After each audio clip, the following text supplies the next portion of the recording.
Ivan Blahart, Ivan Blahart, Ivan Blahart.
And there it is.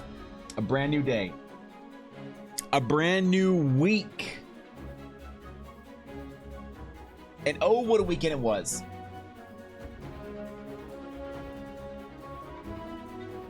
I played Pokemon Go all weekend. I did. Well, not all weekend. I worked a lot. But I took time with Ella. We went out 2 days in a row to play Pokemon Go. I caught 60-something Necrozma Pokemons. One shiny. How was your weekend? What's up, guys? Welcome back to stream. Welcome back to the VOD. Summer Fitness Challenge doing well. Some people are passing their previous goals. I see people arriving at Belgar Keep already. Some, in fact, have gone past. We got some eager Andrews. All right, it's a whole thing, man. But Fitness Challenge going well for me. I'm down since May 1st, 15 pounds. Not sure if you can see it yet. Do I look less fat yet? No. Yeah, me either. Yeah, I didn't think so either. We'll get there though. We'll get there. So it is a summer. It is hot out. It is the time of the year where we actually get work done. I don't know why. You guys ever have this happen where you feel like you have energy in the summer that you don't necessarily have in the winter? Obviously, because it's warmer and the sun is out and the sky is blue and the trees are green. But in general, I feel like I'm more productive. I'm doing so many things right now. What's up, Koi? It's already Tuesday. Listen, it's a brand new week for my stream. I don't stream on Monday. So let me have this, okay? What's up, Busy? What's up, UK? What's going on, Thorka? I think I've aged 10 years. I'm playing Battletech on, ironically. Yes, you have. Yep. When you go through it, you'll just eventually download BTA, Battletech Advanced, or one of the mods, and then you're really in it. Then you are really an aged man at that point in time. But it's okay. It's okay. But yeah, summer's going well so far, man. I feel like I'm in my favorite couple of weeks of the year right now, and I got a lot going on because of it. I'm feeling motivated to do projects, to work extra hard. I've also been seeing some return. Check this shit out. Check this shit out. If I go to YouTube and I search Evan Blair art,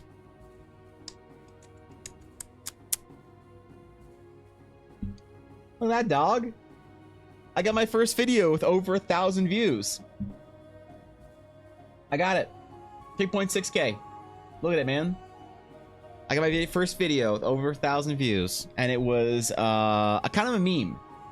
It was actually kind of a meme, which is funny. We'll talk about that at some point in time today. But I've unlocked, I think, the classic formula for YouTube Shorts for myself. I think I've done it. I think I've unlocked it. I've cracked the code because I intentionally did something as a meme and it worked. So we're going to intentionally try and do something else today, which means that Friday sketches are going to be serious from now on, because I'm going to need to use you guys to farm TikToks. That's right. Everything I do for requests on stream, I'm going to use to farm TikToks, including fan arts that I'm going to be doing. So I just started. What do you think? What do you think, my bluff? What do you think?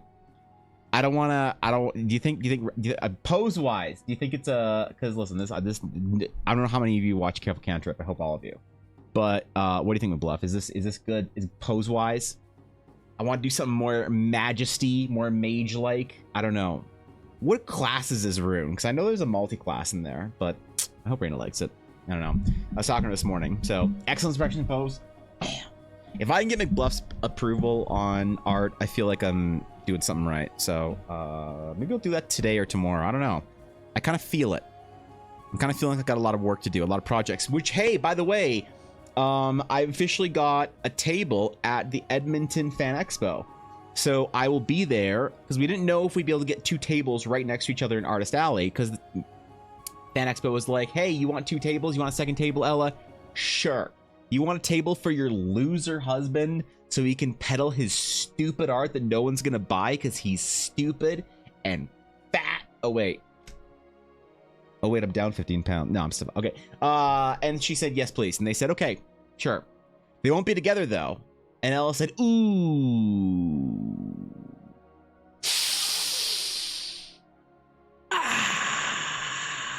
Can they be together? And Fan Expo said, okay. Because one of the main reasons why we need to be together is because our payment processing thingy, our big fancy $700 Square terminal that Ella bought for GameCon. I'm gonna need to use that too. So yeah, we couldn't do it unless we had a table together. So we did get a table together, which is awesome. So I will be officially at an official capacity at the Edmonton Comic and Entertainment Expo, rebranded Edmonton Fan Expo. All because at GameCon, Fish and Bacon said, "Hey, you should do the convention," and I said, "Oh, okay, all right." Yeah, that's entirely how it went, and now I'm gonna be there, and I'm nervous. So I need to make some art this summer for Fan Expo. I need to make some non-Eldara character art and actually do some real paintings and stuff. So now you can blame me if it doesn't go well. You're right, I can, and I will anyway. But I thought so I was hanging out in Lack's stream. This is so weird. I don't know how to refer to you two to each other or in general. Right? I was like, oh yes, Fish and Bacon and I were talking about doing the thing, and Lack was like, oh cool. And I was like, sick. Because I wasn't sure if she knew you as Koi, so I had to say Fish and Bacon, and I feel like I'm full naming you two when I say Lackava or Fish and Bacon. Can't you do what every other artist on Twitter does and just use a mildly VTuber like name that's like Japanese inspired or some shit? Yeah, can't both of you just be regular VTubers? Fuck, man. Full naming is cringe, Miss Bizarro. Want to do more shorts on my YouTube channel? Listen, it's easy. I can teach you how to record it. If you need help setting up your recording process, McBluff, I can actually help you if you need it. If you want it. I figured it out. I've cracked the code. I figured out the easy way to record things, and yeah, I could save you some time and pain that I had to go through trying to figure out all this bullshit. So just send me a DM if you want some help with that. But I'm guessing you already have it figured out because you are a deity at content. So who am I to say? What's good, Sienna? How you doing, bro? What's up? So yes, I need to make some art this summer for the convention. I need to make some art for myself. I need to make some fan art. I need to make some TikTok art. I need to make the adventure art. I need to do commissions. I need, if I can, I need to just take like a week, and instead of like waking up and the week being like 24 hours a day in that week, I need to do like a solid like 38-hour day each day. So if I can just figure out how to get an extra 20 hours ish out of each day, that'd be great. I don't know how to do that though. Yeah, I don't know how to extend it. Maybe there's like a tool, like a Photoshop like extension or something. What's up, Steve? How's it going, bro? Thank you for the year. The full year, bro. And thank you for considering your Prime option this month. Thank you, dude. I appreciate that. What's going on, Steve? How you doing, you handsome bastard? What's up? Popping in before my brother picks me up for dinner. You're having dinner with your brother? That's sweet. I wish I had dinner with my brother. Last time I had dinner with my brother, just the two of us. When was the last time I had dinner with my brother, just the two of us?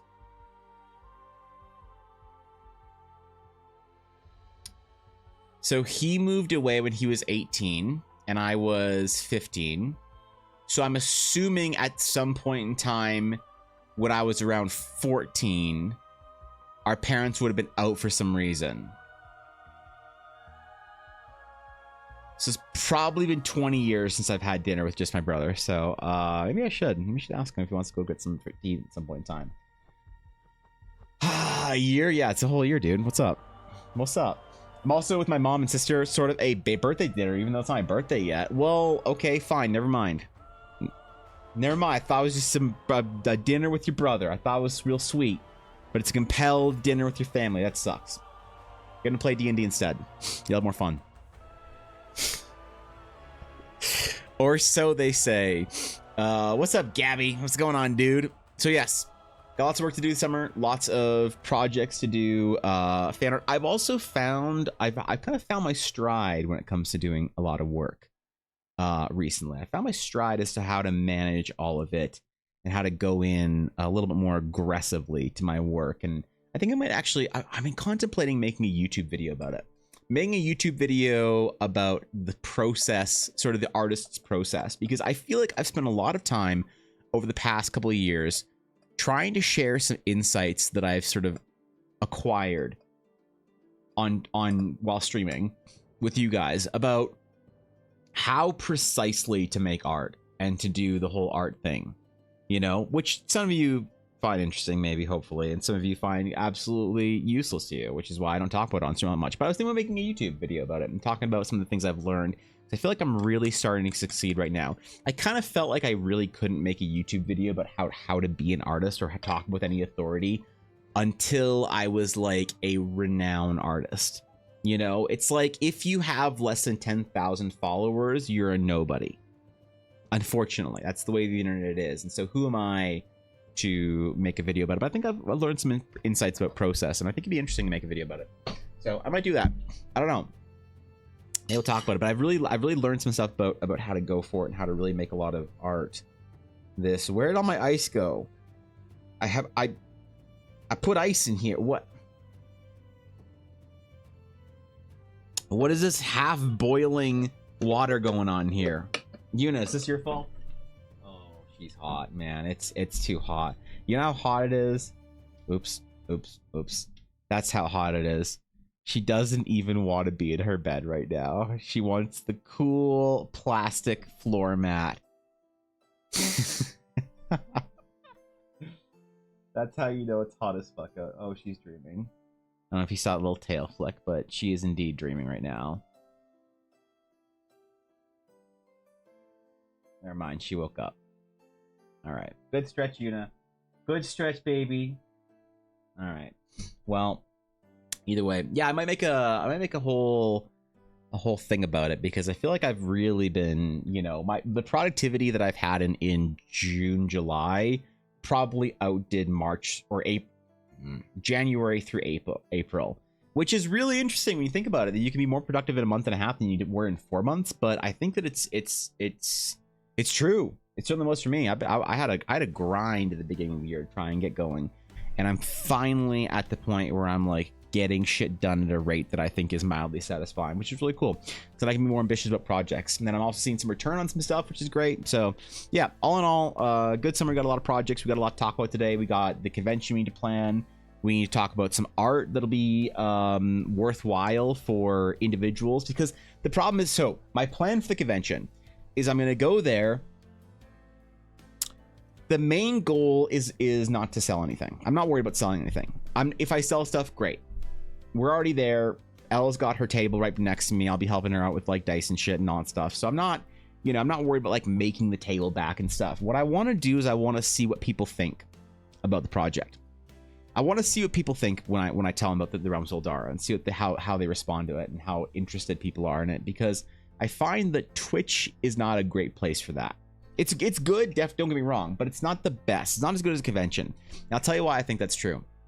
Because in Twitch, you can come in and I can tell you all about what I'm doing, and I can say, here's the Realms of Eldara. It's a project I'm working on, the D&D setting, blah, blah, blah, blah.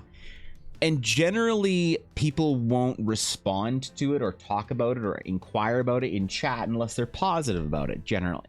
And I get, but even then, not everyone, obviously, right? Like the amount of people that watch and talk in your stream versus watch and just like hang out, small percentage, but that's the way it is on Twitch. So it'd be interesting to go to a convention where people are walking by that are like, oh, hey, what's this shit? You know? So I don't know. That's the main thing. But I do want to have, obviously, prints available for sale, as well as a physical version and a digital version of the adventure if I can. We'll see how it goes. I don't know. We'll see what kind of attention it gets. So I do need to have a couple pieces of art. I want to have probably 6 full-on paintings, which is ambitious. I know. 6 full-on paintings that I'm probably going to print off like 5 or 6 copies of each one, because it is expensive to print stuff for me. And then we'll see how it goes. I don't know. Hopefully it's good. Hopefully it's like a success, but I'm not gonna worry too much about like making the table back and all that kind of stuff, because we'll do that with Ella.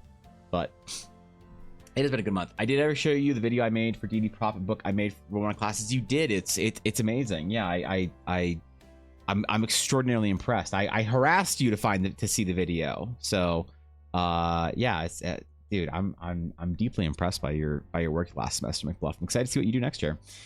January through April is cold and miserable. That's one of my worst months because there's not even Christmas. Yeah, true. I always like, I gotta tell our American and European friends about this shit, Koi, whenever I'm talking about how to be Canadian, because really it does suck. Like, winter is brutal here, you know, for so many reasons. Thank you, Blaze, for the 38 months, bro. Ivan What's up? Sunstenkrum. What's up? How's it going, Blaze? What's going on, dude? How you been? Thank you for the 38 months, man. Yeah, it's so like, that's the thing. It starts getting cooler in September, October. Like, you can get a little bit of snow in September, not usually that much. September is like a summer and a half month, you know. Then the fall is October. You're in it. You're in the fall. November, the fall has kind of passed, but because, so like, one thing you'll learn about Ella, Koi, is that she is a fiend for Christmas. So October 31st is Halloween. November 1st is the start of the Christmas season for Ella. All right, that's when she puts up the lights. She begins decorating through November, and then by late November, by American Thanksgiving, our house is full Christmas from November, because Ella's like, fuck it, right? Her birthday's in early December, so she just rolls through November 1st to all the way to December 31st is Christmas. And she loves it, and she goes crazy on our house. We have like 5 big tote bins of Christmas decorations she's acquired from various Disneyland trips we've done since we were young children exploring the world together.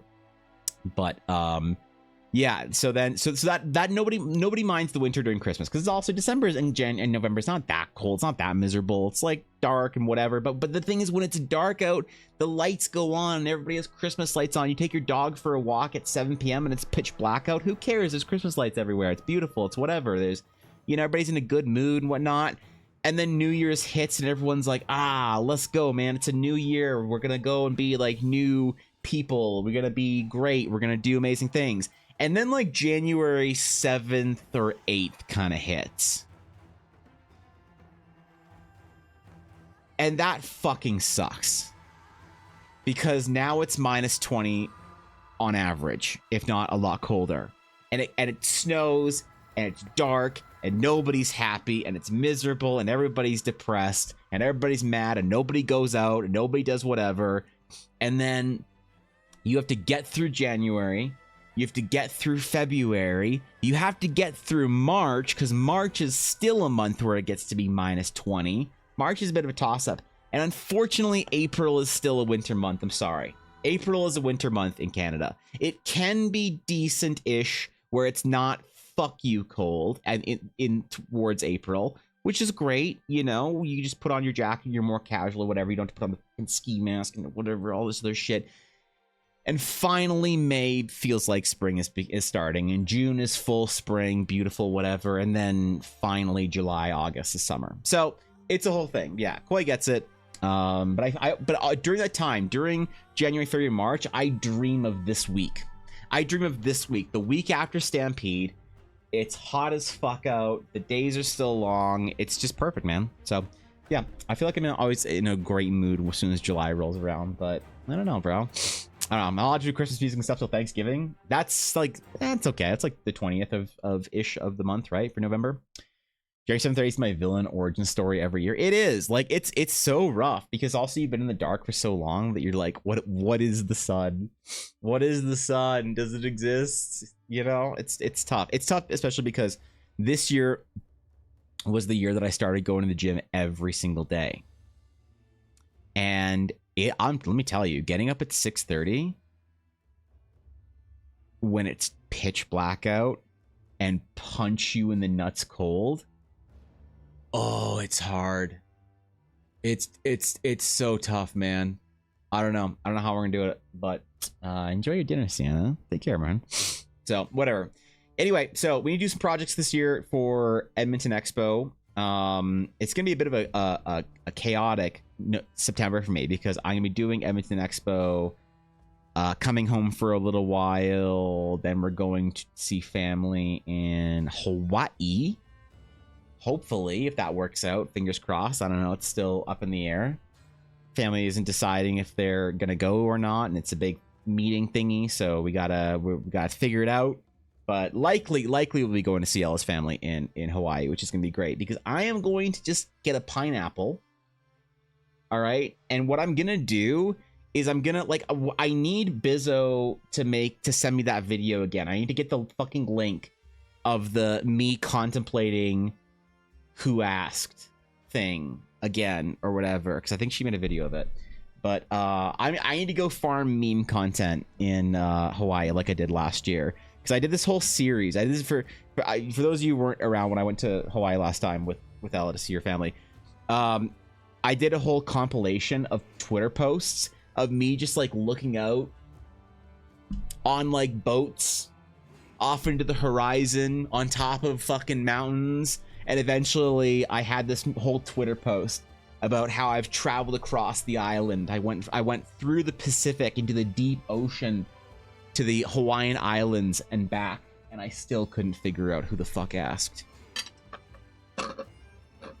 Which some people say is toxic. I thought it was funny. I still think it's funny. Oh well. But yeah, so it's gonna be a busy rest of the year for me, which means that we need to get cracking on some projects and some shit. So I think I need to make a list. I need to make a list of things that I want to do in certain priorities of projects for the adventure, for because I'm actually super close to release. You know what is the one thing that's keeping me back from getting the release finished for the adventure? The one thing really dragging me through the mud right now is the maps. The battle map is really dragging me through the mud because I almost can't believe how long it's taking me to figure out a style to paint battle maps in. And I'm seriously contemplating doing them in sketch style. I'm seriously contemplating it. And not even coloring it, or maybe coloring it, but with the sketch overlaid, and then do a very light thing. Like, I gotta find a new style for the battle maps. That's the thing that's really kicking my ass about it. Is this the video? Is this it? Hold.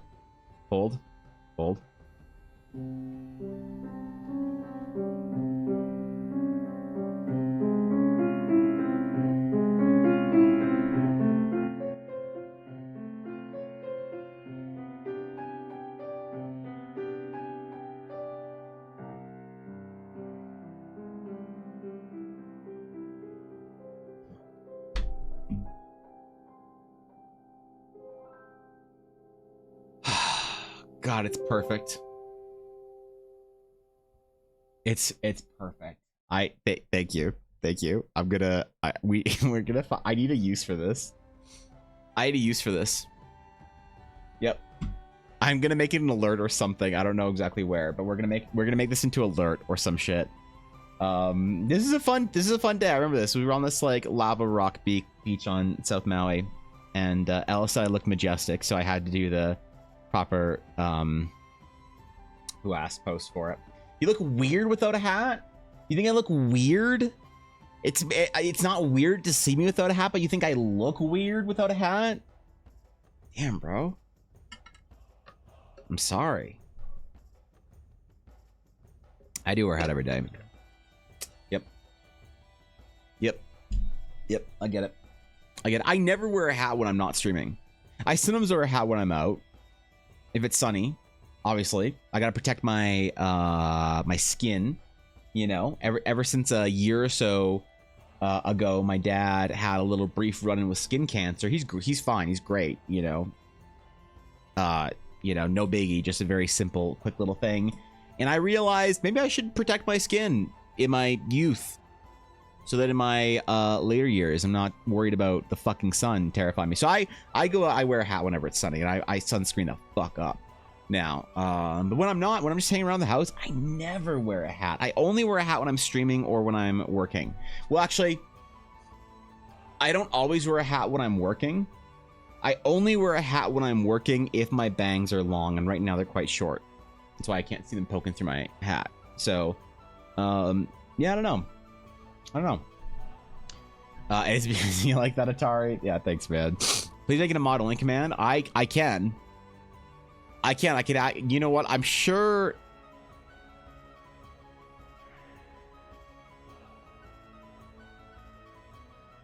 I feel like the video is just slightly too long to be a command. Maybe not, though. We'll figure it out. Your bags just look like that. Do not look like. Wait. Oh, I see. Right. It just doesn't look like me. Yeah. I mean, I don't usually wear any pictures of me, like proper, like straight on pictures without my hat on. I don't usually take pictures of myself for any reason. Oh, I took a picture this morning. Hey, you want to see what my bangs look like right now? This is a very serious picture of me and Yuna. Yeah, so they're pretty short. You know?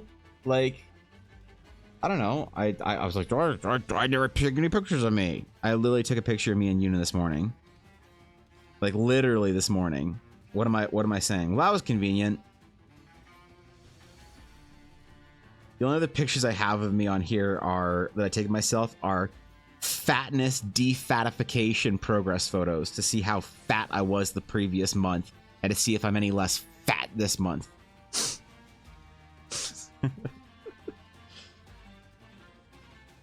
Yeah, I think that's about it. Every other photo that I have of myself, with or without a hat, is also with Ella. And then everything else is just dumb photos of Yuna looking sleepy or whatever. So, I don't know. I don't know, dog. All right. We gotta do our warm up this week. I am kind of warmed up, but I still need to do a warm sketch this week. So, do the same pat every day? I think it is. Every day on stream, yeah, mostly. I like this hat, because of the fit, mostly. Like I do like I always like black and gold as a combination, and I do like the Air Jordan brand, but I'm not like a diehard Air Jordan fan or whatever. Like I have 2 pairs of Jordans that I like bought years ago and keep religiously clean. But I'm not like, yeah, I don't know. I do want to get like New Era hats fit well, but I do like the way this hat fits better. And I do have a New Era hat that Ella bought for me that her friend was going to embroider with the Dragon's Claim logo. Her friend's just been very busy with conventions. So it's a blank hat, New Era hat, but I'll switch it out and I'll probably wear that on stream every day. I don't know. I hope it fits well because it is a New Era hat. I think New Era hats fit well, but I just feel like New Era hats are a little bit bulky on the front. You know, sometimes like they're a little bit big, and I feel like that hats that are too like big on the front aren't, because like this hat, I don't know. It's not bad. It sits nicely. It's not like super huge. So yeah, whatever. Can I send you a Chiefs hat? I think. Yeah, I don't know. I'm really particular about the fit of hats. Like I had this one company sent me a bunch of dice and some other shit, and they sent me a couple of hats with it, and then the hats were really uncomfortable, and they're really huge, like very tall hats, and so I wasn't wearing it on stream. And they come back in one day and they're like, hey, where's our hat? I'm like, what? Like, yeah, where's our hat? Like, what? Like, yeah, I sent you 2 hats. Why aren't you wearing them? It's like, oh, I don't know. They just don't really fit with my headphones or whatever all that well, you know, over my head. So, yeah, thank you, but they're not quite good stream hats, unfortunately, for it. And they weren't happy about that. So I don't let people send me stuff anymore. because they just want me to advertise them on stream by wearing the dumb hat. So instead, I'll be an Air Jordan fan. Instead, I do want to get a hat with the Blackwood Dice logo on top of it. So yeah, Chiefs hat, maybe that'd be kind of fun. A black Eldara hat. Well, I do have the hat ready. I just need to get embroidered. So I don't know. You have the one with the fire logo. I do have the Dallas Fuel hat, but that's exclusively now my hat that I use for cooking. Because the problem is, I'll show you. I brought it up because I was cooking breakfast. So I used to not remove the stickers from my New Era hats. I just didn't care. And so this hat's been through it, right? And then the sticker fell off. And then now it's this big black, like, whatever on it. And that sucks. So now I just ripped the stickers off now. I used to be fun and cool when I was young, and I'd have like cool New Era hats and whatever. And now I'm lame. So, Rada. Oh shit, did I see Rune? I was working on her before stream. Not too much, but just the base for the sketch process video. That's as far as I got. So, yes, I was gonna do some fan art of one of my favorite artists on Twitch, Bobby. Oh shit, he's so handsome. But yes, I don't know if we'll do this today. We probably won't do this today. Probably do it later in the week. I don't know. I don't have any like projects lined up, so I could do whatever the fuck I want, bro. I could do, you know, like I had the whole world as soon as I did my warm sketch. But okay. What do we want to do? What do I do? I feel like in a landscape vignette mood whenever I'm doing warm-ups. Is that weird? Every time I do a warm-up, I want to do a little landscape vignette. I don't know. Favorite donut from Tim Hortons? I'm such a sucker for maple. So the maple dip almost always, unless they have some kind of dumb seasonal vanilla dip, like the mini egg one. But yep.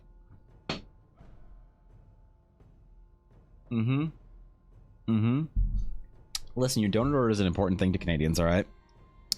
Your donut order is a very important thing to Canadians. All right, little vignette. What do we want to do? Where do we want to go? Want to do a little sketchy sketch of somewhere in Eldara. What is Sir Cobalt's favorite place in Eldara? That's what I got to ask myself every time I do small sketches of landscapes, because he's the one that's the most emotionally invested in landscape art that I do. So, you know what? Where's some place that he talked about recently? I feel like he something from like Relic Coast, maybe? I don't know. What's the correct answer? Yeah, I actually don't know anything about Raina and Dave and who else is Canadian from Careful Cantrip? Jess, not Bobby, because only the Canadian members of Careful Cantrip can have proper donut opinions. That's the thing, right? Unfortunately, it is a Canadian thing. Canadians have taken over the Tim Hortons opinionation over the last couple of years, and I don't think I deserve to apologize for it. I think we have done a good job, even though Tim Hortons has gone downhill. Let's face it. I am still a fiend for donuts. I was so good on the weekend. I didn't break any of my caloric restrictions or anything. I didn't do anything wrong. I was such a good boy.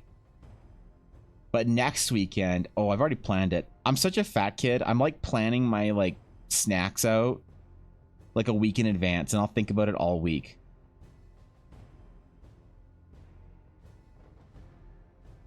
I know that there's a whole thing about losing weight, how you shouldn't use food as like an emotional reward. And I know you shouldn't, but like, I'd rather just like castigate myself into submission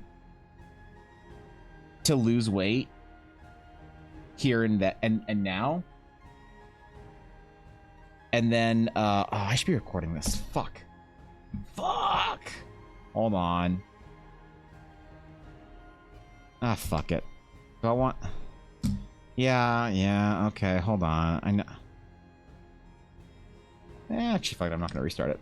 Window, arrange, make new window for warm-up sketch. Okay, give me a second.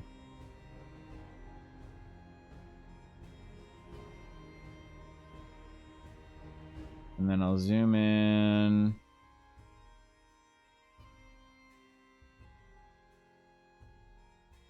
I'll zoom in here.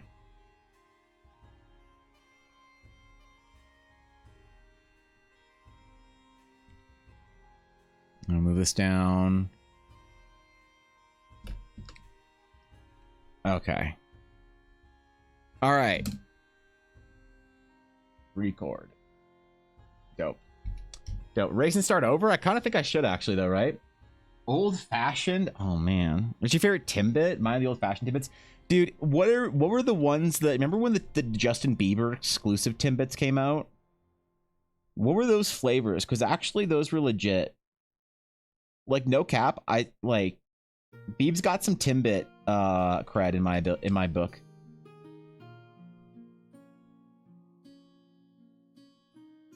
What a stupid weird collaboration that nobody asked for, but netted some great Timbits.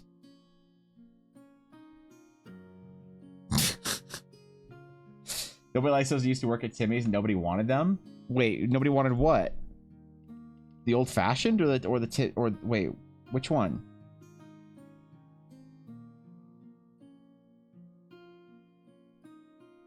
Straight up old fashioned? The fuck? Those are the ones that aren't they don't have any like glaze or anything on them, right? Ella weirdly likes them. I don't know why. It's always disturbing. It upsets me. Today also might be new glove day because I'm really getting fucking sick of my hand poking through these gloves. You know what?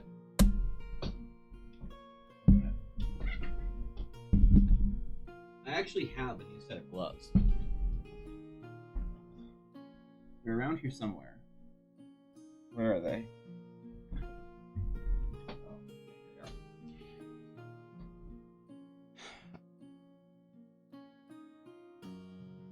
The reason why I have a new set of gloves, I'm still using the old one, is because I didn't buy any gloves at the end of winter this year. So I actually have no idea how many extra pairs I have.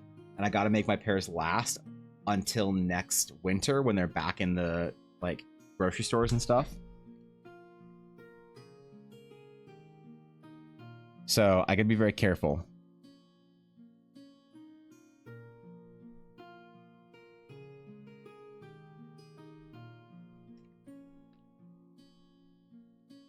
I gotta be very, very careful. I can't waste any gloving opportunities to yeah, alright, calm down. No, actually, I don't know how screwed I am. It's okay. They'll start popping up in September. It's July. Right? Here I am talking about how much I fucking adore the summer. But I'm just ready for the fall. I'm ready to be depressed again. They want old fashioned. We called them old people Timbits because only old people liked them. Damn. Damn, that's tough, bro.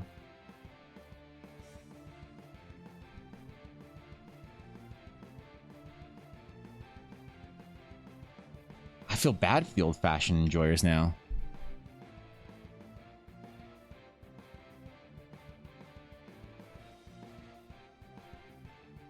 There's got to be like tens of them out there.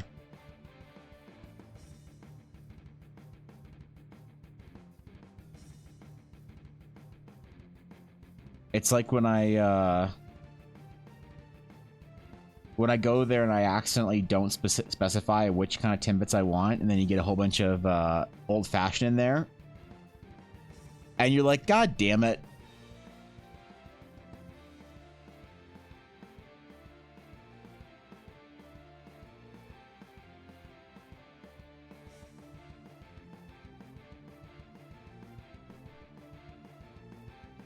All right, we're going to draw a little keep, okay? We're not going to draw the Belgar keep because that needs to be artless. Why? Because I can't ruin it for the fitness challenge enjoyers, which we will also do. We'll see what companion I get in Belgar keep for those who are doing the fitness challenge. I'm going to roll it on stream. Mr. Rebel Archer may ask 3 feedback on my last piece, the Girl 2 Swords. Yes, yes, absolutely. As soon as I've done the warm-up, we'll go there and critically shred it to pieces. Okay. No, it looks good, Thork, and I think you did a really good job on it. There's much to be proud of with that piece.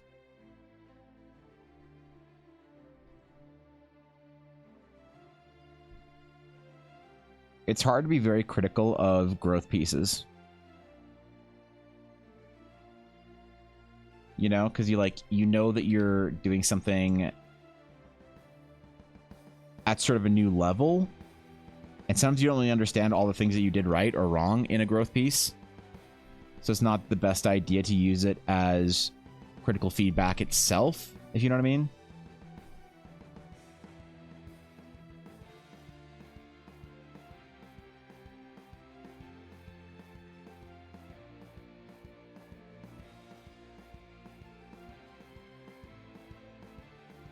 But we can look at it and talk about the good things. And we'll be slightly critical, ever so slightly critical.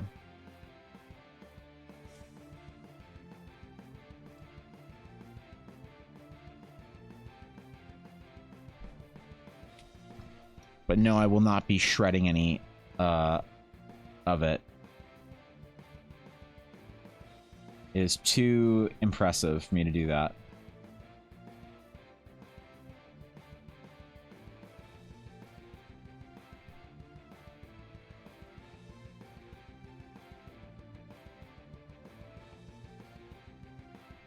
All right, we're gonna do a little bit of architecture on this tower before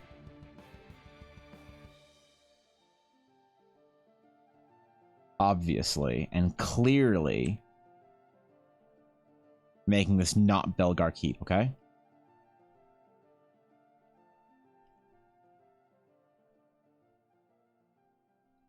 And I don't want to hear anybody saying it looks Belgarian, because it isn't.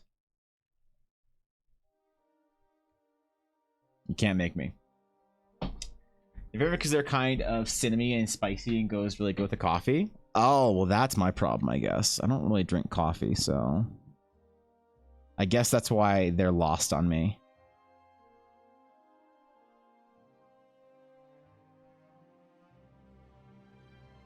Yeah. I'm just not cultured enough for coffee, I don't think. I've tried over the years, man. I've really tried to get to learn to like it.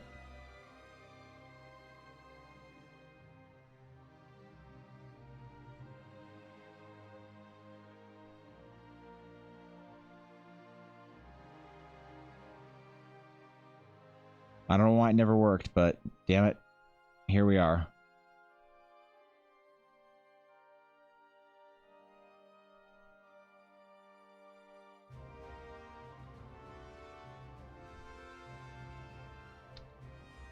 Maybe I'll use this vignette as a little location for my players.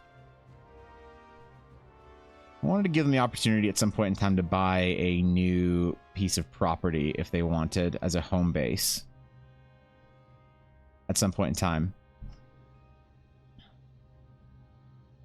I also made a somewhat contemplative tweet this weekend about pondering long-term D&D campaigns, because I've kind of had the urge, I don't know if anyone else gets this, the urge to run like a decade-long D&D campaign. That's so hard to do because it's like almost impossible to get people to commit to that. Really, a decade-long D&D campaign you can't plan. You just have to sort of have happen and fall into it and be fortunate enough that it worked out for you, you know?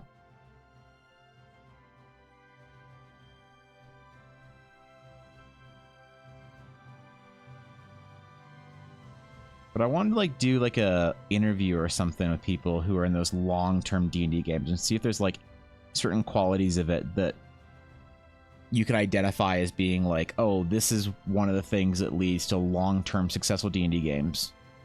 I have my thoughts and my opinions on it, but I sort of need to go back and like be a layman for it once more. I think that's the only way you actually get new information is by going back completely with an open mind and like discarding the idea that you know how anything works. You know what I mean? I was getting some mentoring tomorrow. I need to be ready. That's fucking dope. Who are you getting some mentoring from? Did you sign up for one, or is this through like work or something?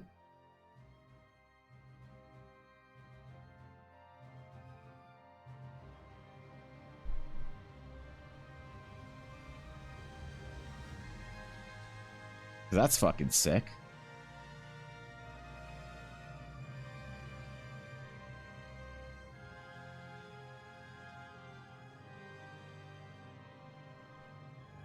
Growth-minded, Thorkin. Always growth-minded. That's how we do it, bro.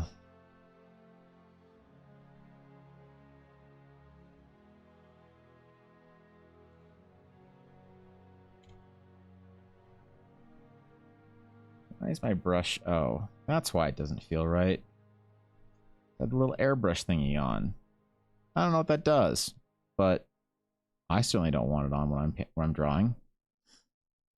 Time for one. Steve sketches X. Oh, Steve. Yeah. That's dope. Dude, that must have been expensive. Holy shit. Let me know how it goes, man.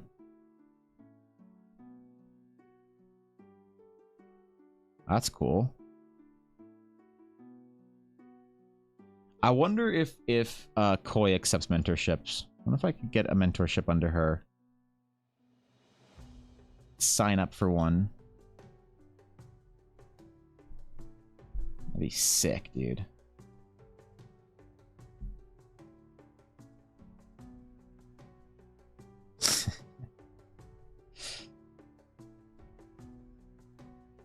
Yeah, wait, that'd actually be fucking rad. Seems cool though. That's a decent ass mentorship right there.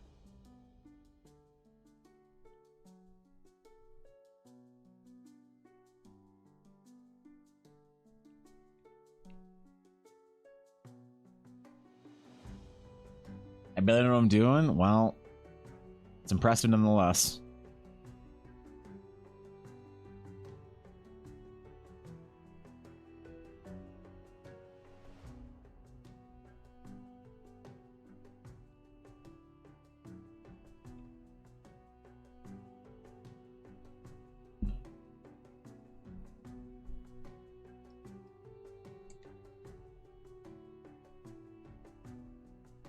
Do some more rock formations here. These dark rock formations.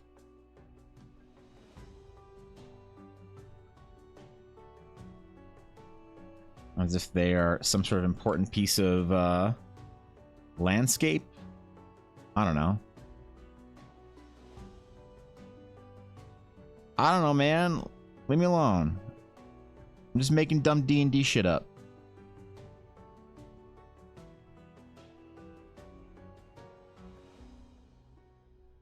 I do, but yeah, I do want to do like a, I don't know, investigation, a deep dive into really long-term D&D campaigns. Because I've realized that I don't have long-term D&D campaign credibility on the internet. Longest term games I've ever been in are about 5 to 7 years. And I kind of don't want to let anyone tell me that it's not a long-term campaign, but I feel like the internet has this idea, this concept that if a game isn't, you know, 25 years, it's not long-term.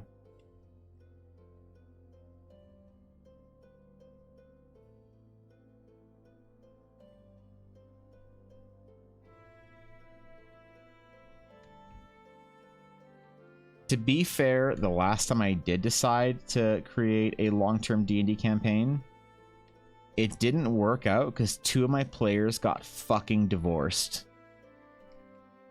So, hey, you know, I mean, God, that's tough.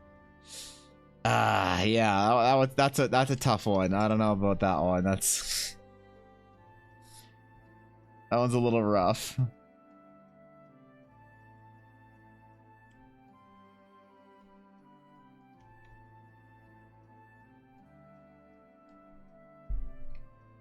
You do what you can, man. You do your best. You try your hardest to make it work out.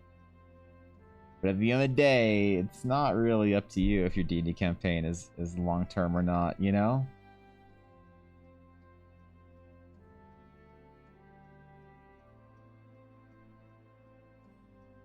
You just hope for the best.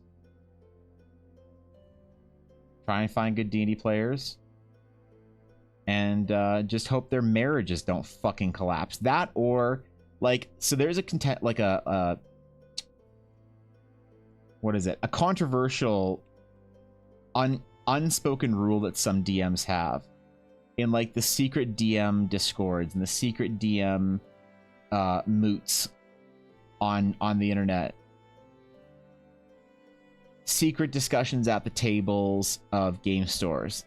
There is a somewhat controversial rule that some DMs have that they dare not speak it aloud,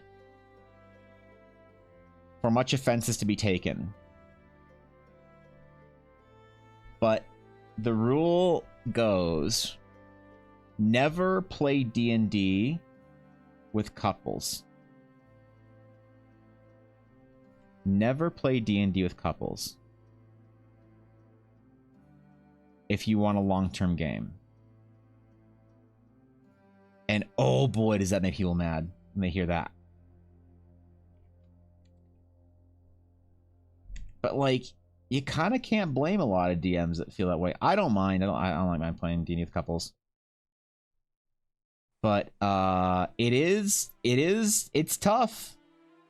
I don't know if I would sign up for a long-term D&D campaign if people are bringing in their SOs.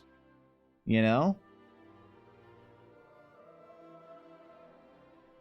I had a game when I was in my early 20s, and a friend of mine was like, "Bro, I want to play D&D." I'm like, "Okay, let's go." And he's like, "Yeah, let's. I'm gonna get my wife in, and we're gonna play it." And I'm like, "Okay." He's like, "Yeah, and then we're gonna get so and so, this other couple in, and we're gonna do this little couples D&D thing. It's gonna be you and Ella and me and my wife, and then them and then." And I was like, "Uh-oh." They're like, "What?" I'm like, "Uh-oh." He's like, "What?" I'm like, "Nothing." Because that was like his best friend, and then his best friend's girlfriend. Meanwhile, Ella and I were playing the very toxic game, when will so-and-so and so-and-so break up? And I'm like, okay, sure, let's play D&D together, knowing that we're only going to play for a couple of months at the most. And then, sure enough, they broke up. Sure as can be. It happened. And I felt bad, man. I felt bad because I saw it coming from a mile away. And I knew that I didn't have to commit. And then like my friend was like, "Oh, did you hear about so-and-so and so-and-so?" I'm like, "Oh, yeah, man, that sucks." He's like, "Yeah, I can't believe they didn't work out." And I remember I said, "Really?" And then friend was like, "Yeah, wait, what? What do you mean, really?" I'm like, "Oh, yeah, I don't know. I just, yeah, sorry. He's like, "What do you mean, really?" I'm like, "Well, you were such good friends. I thought that maybe if you could see it coming if there was problems." He's like, "Oh, yeah, no, no, I didn't know." I'm like, "Uh-huh." Just like sweating, trying to save the situation. Right?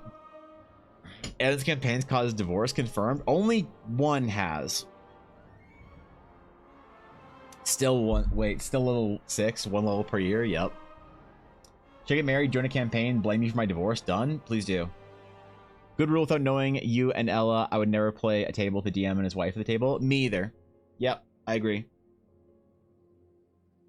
As a DM that like almost exclusively and will not play much D&D at all without Ella involved, I totally understand. I think that's a like if I was going to like if a friend of mine said, "Hey, you want to come to my D&D game?" and I was like, "Oh yeah, sure." Who's in your D&D game? They're like, "Well, it's my friend Kevin." And like, "Oh, I love that guy." Yeah.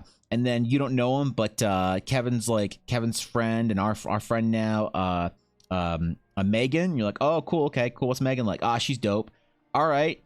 And then the DM, Jeremy. And you're like, "Okay, cool. I don't know Jeremy." Yeah. He's really cool. He's a great DM. And then his wife Sandra. I'd be like, "Oh,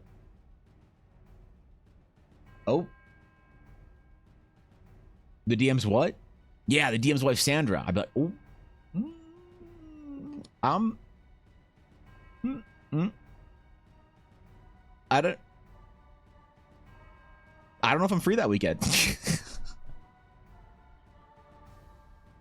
I don't know if I'm free that weekend.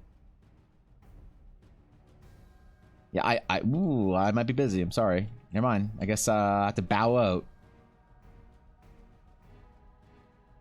I think it's just a reasonable risk aversion, 100%. Because yeah, you never know, man. So true though, because if one of them can't make it, then you lose 2 players and have to cancel the session. Yeah, for real. "Oh, we can't make it tonight, man." "Oh, why not?" "Oh, Sandra has this thing she's got to go to." "Ah, shit. Okay. Well, that's fine. We'll just put her character in the inn. See you at 7? "Oh, well, no, because since Sandra can't make it, I won't be there either. Yeah, we can't make it." "Oh, okay. All right." Yeah, you know how it is, man. Was DM and her husband what is it the DM and her husband, or what if the DM and her husband would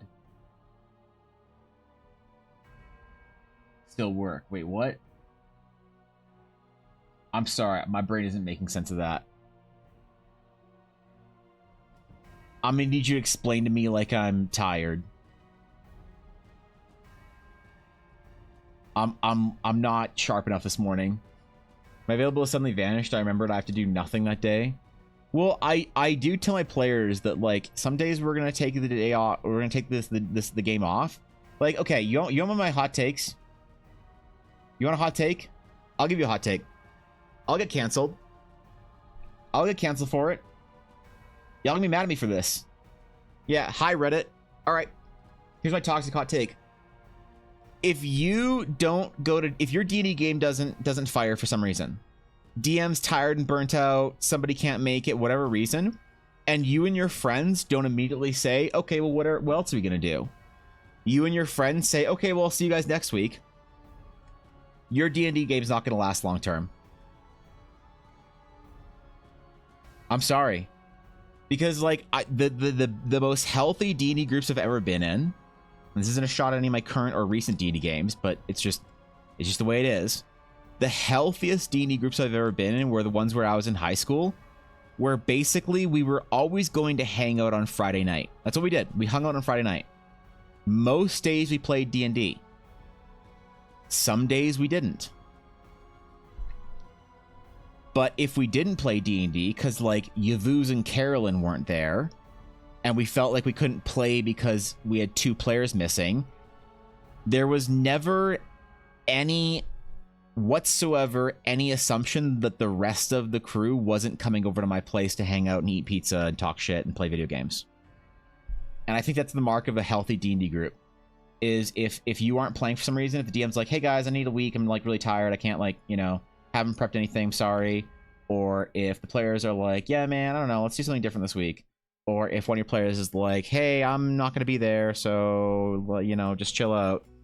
If for whatever reason your D&D game doesn't fire and your group doesn't still hang out, this is not the long-term successful D&D metric here. And people get mad at me when they hear it because they're like, "Hey, our group doesn't hang out if we're not playing D&D," and that's fine. That's fine. I'm not saying that you can't be friends. I'm just saying the most healthy and the best D&D games I've ever seen and personally been a part of always hang out regardless of if they're playing D&D that night. I said it. Would the breakup curse still work if the female DM and her husband playing? Oh, that doesn't change anything. If it's DM and spouse, I don't care. If it's DM and significant other, spouse is slightly more safe than boyfriend or girlfriend or whatever. Like if you're just dating and you're playing and you're the DM's girlfriend or boyfriend, that's even more sketch. But it doesn't matter if your spouse is still bad. It's still dangerous for DM. Yeah. For curse. Yeah, I still would have a pause. Doesn't matter the gender, whatever, the marriage, the dynamic. If it's DM and significant other in group, I automatically am a little because it's like the how many World of Warcraft horror stories have you heard of the Guildmaster's wife? That's like every bad World of Warcraft story that doesn't involve terrible racism. Just like general internet drama. It's always either someone started sleeping with the officers or the DM's significant other. So let's be honest.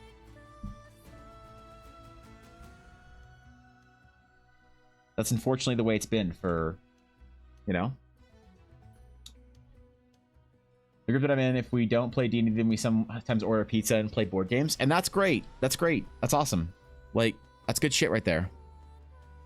I think that's important for a successful D&D game. If you guys aren't still hanging out outside of D&D. Now, obviously, there's different, like, exceptions for that. You know, like, people are extremely busy and making D&D is very stressful for them. So if they aren't playing D&D and they're, like, behind on work or whatever, yeah, there are always exceptions. But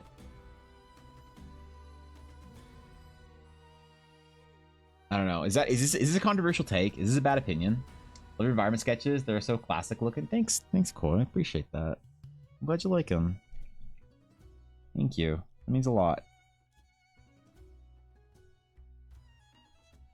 I'm trying very hard if it's not evident, so I appreciate it.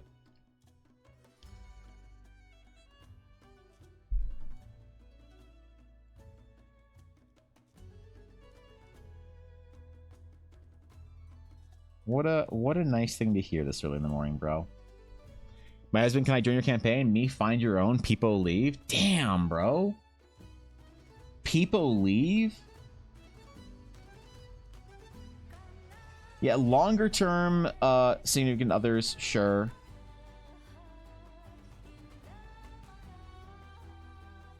Less dangerous, but still dangerous.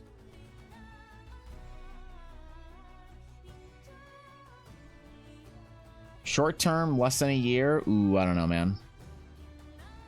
Obviously, there's exceptions. Obviously, there's always exceptions. I'm just saying, as a general rule,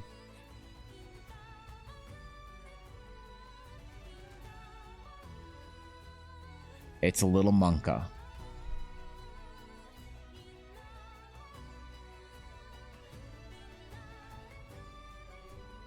That's it. Monka.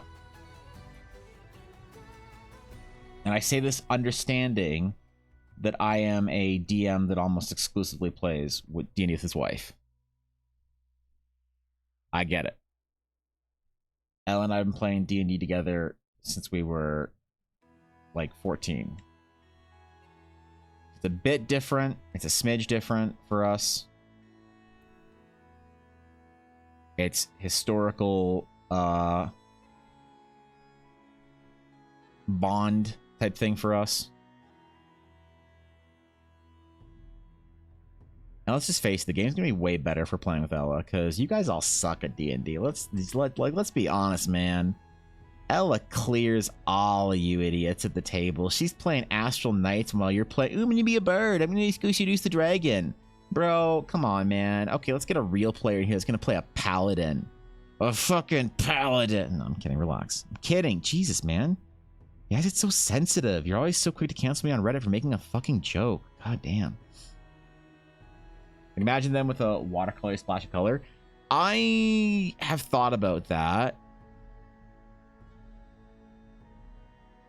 Because, like, when I color the environments in, I, like, sort of go halfway in between painting them. You know, like halfway between painting them and not. I don't really ever love it, you know? I don't have any examples. You've seen them, whatever. No one cares. I could try it. I could do like a low opacity color layer or whatever.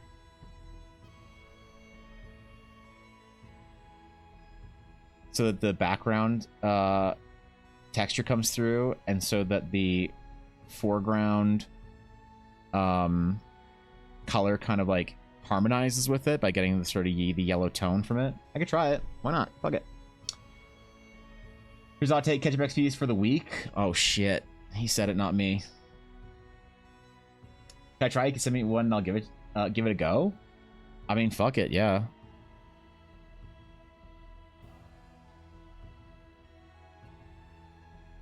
I'll send you this one. We'll compare notes, so you can shame me. I'll try a little watercolor pass, and then we'll look at yours, and I'll try and figure out why I'm terrible at how to learn, try to be a good artist from you. That's what we'll do.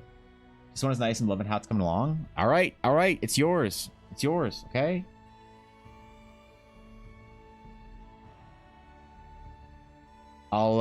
It's on a bigger Photoshop document, so I'll put it on a smaller one for you. But yeah. If you want to show me how it's done, I'm definitely willing.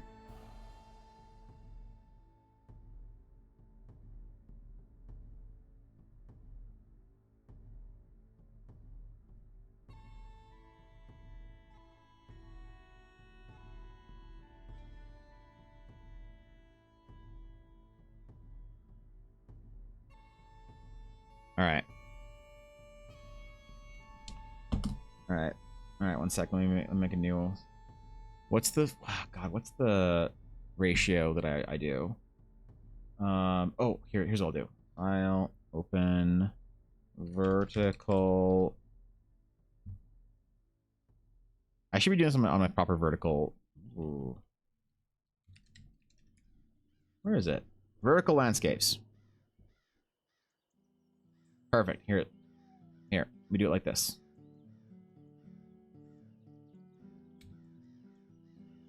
I'm not sending you a giant fucking document.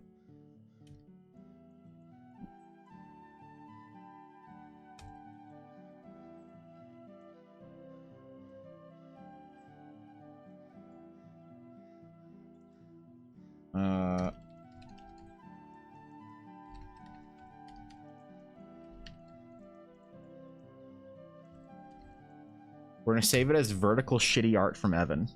Okay, and I'm gonna send you the PSD.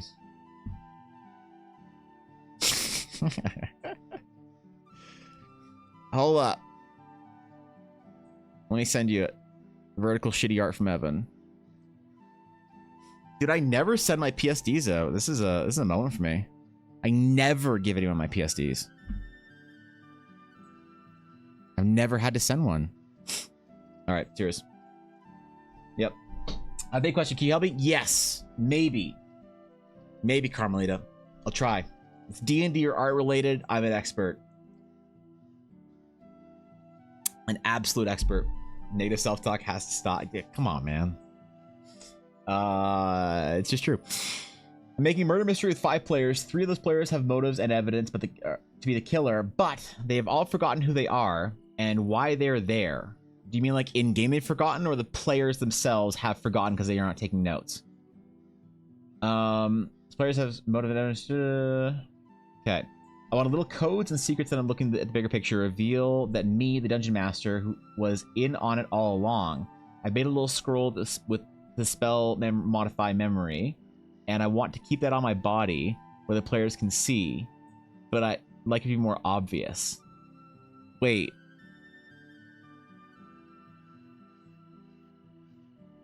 I'm a little confused. Like, you physically in real life want to have a scroll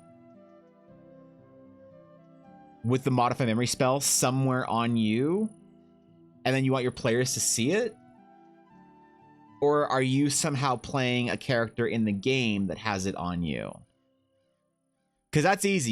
You made the props for the game. Oh, that's dope. Yeah, that's sick. Anytime I've done real like IRL props or whatever, my players already pick on it up on it immediately. Like the obvious, but the players don't see because they're so busy with the game. How's the best I can do it? I find that my players pick up on it immediately if it interacts with my DM screen. If I have my DM screen in front of me, and I have like either minis or whatever, and anything is different, the players will immediately get it. So I don't know if I don't know what kind of DM screen you have. You have the ability to sort of like place it on or around your DM screen, but that's the thing that I think players notice more. I don't know why. I don't know why, but anytime I've had to deal, because I've done something similar where I had like secret notes or whatever, and I slapped one on the back of my DM screen, you know, and then I mean this is a long time ago, but my players notice that shit immediately. So if it has to do with your DM screen, that's how you make it obvious, I think. All right, let's see how to make this trash some less trash. We're gonna try something here. Okay, we're gonna try this shit. We're gonna do a little oh, you know what I'm gonna do actually? Hold up, I need to do a very quick foreground thing. So I realized that my vertical recording has it lower down, so shit. I should have this before I sent you the PSD. It's okay.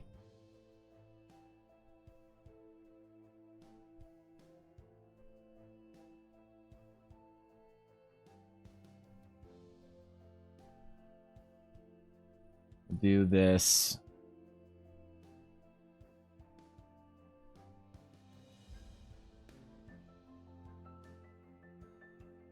Dude, there's some crickets outside. Holy shit.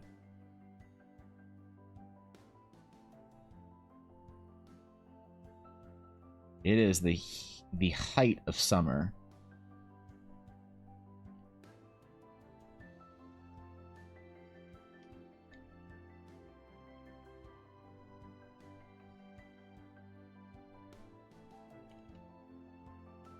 Okay.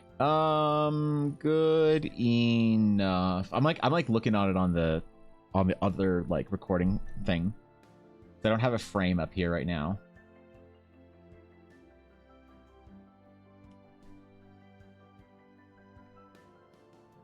So kind of like working with a Cintiq and also a tiny little tablet, if that makes sense. You scroll is physical on a bookshelf nearby, then you describe the bookshelf in game, dramatically point over the bookshelf and say it looks exactly like that. Never mind, that's way better. That's a way better idea. Yep. Way better idea. That's way funnier. I'd do that 100.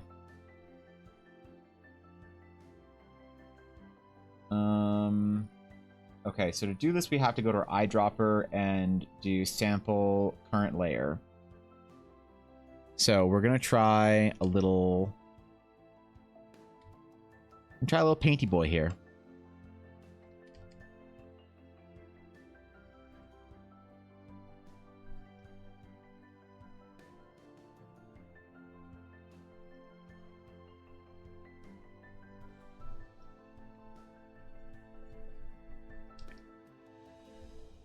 Gotta figure out exactly how far down I need to go.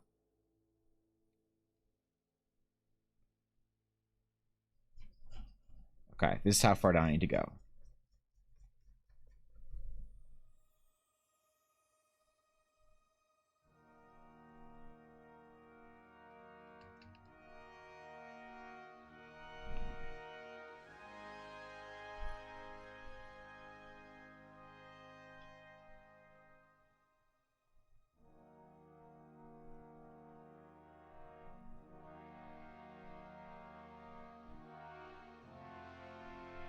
For our little cloudy clouds.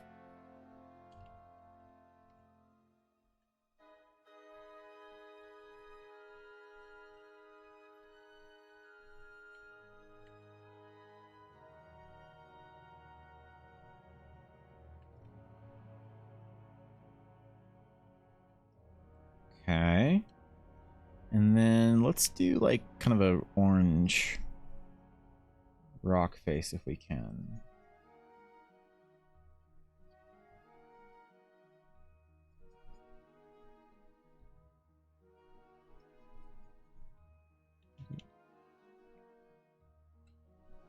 The only reason I can actually sample the color properly is because I changed my eyedropper tool, which if I don't remember to change back and I start painting something, I'm going to have a very, very bad time. There's one thing about any time you mess with any of your tools in Photoshop, you know that if you don't immediately replace it with the proper tool, whatever, you're going to have a bad time as soon as you're done.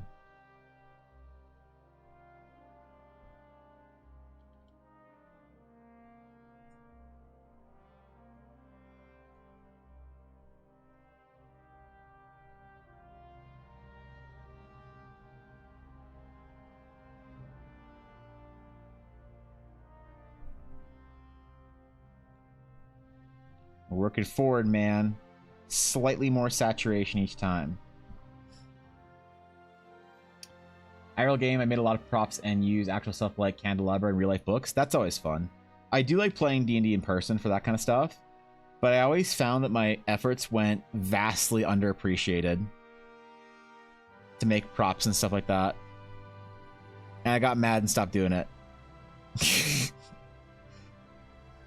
And I haven't played an IRL game in years. Not because I got mad. I just don't have that friend group anymore. All my friends live online, so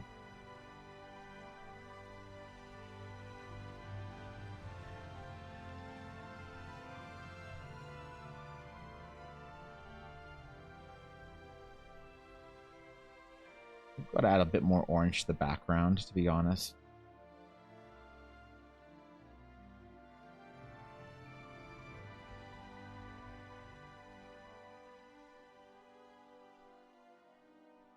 Yeah, that's nice.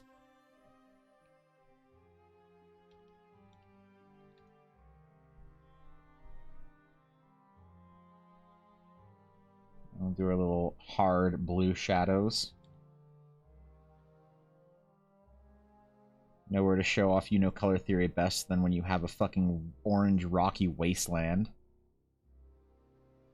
I'm gonna do blue shadows. Wow. You're such a painter. Good job, Evan. These more ideas. It needs to be there in the middle of the game, but it doesn't need to be noticed. Yeah, I mean, without knowing the precise like setup that you have for your D&D table, it's kind of tough. But I think that just make it interact with your DM screen. People tend to notice it very, very easily. But I kind of like Atari's idea of like dramatically pointing at it over in the corner, as it's been there the whole time. You know what I mean? Dramatic reveal is good. And I like that muchly.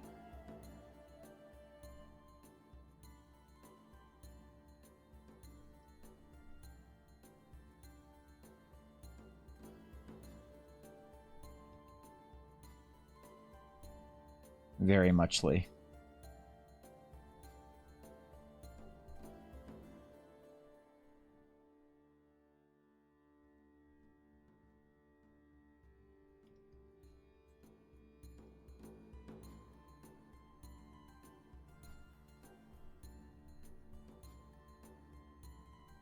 We'll see how this experiment works. See if it looks good.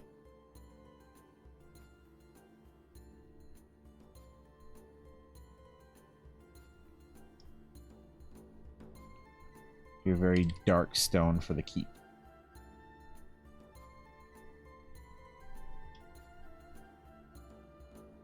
Almost black. Maybe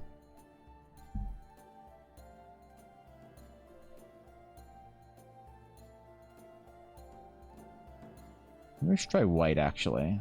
That would look better. Yeah. That pops way more.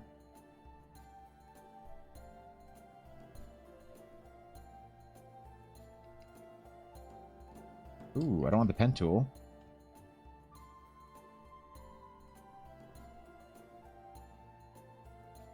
And that contrasts the really dark stone pieces that we have around here, so.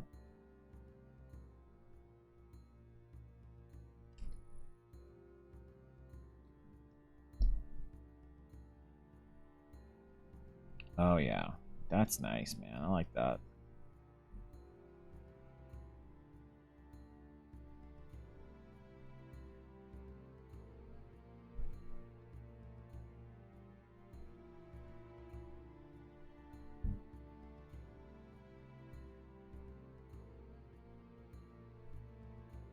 And we shade it all with blue. That's what you do when you're a real artist. That'd be a good prop, but what about small journal?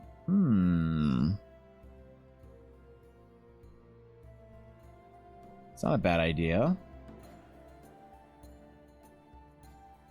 One of my favorite props that I ever had was I got these coins from a website that gave, or that we ordered a bunch of shit from back in the game store time.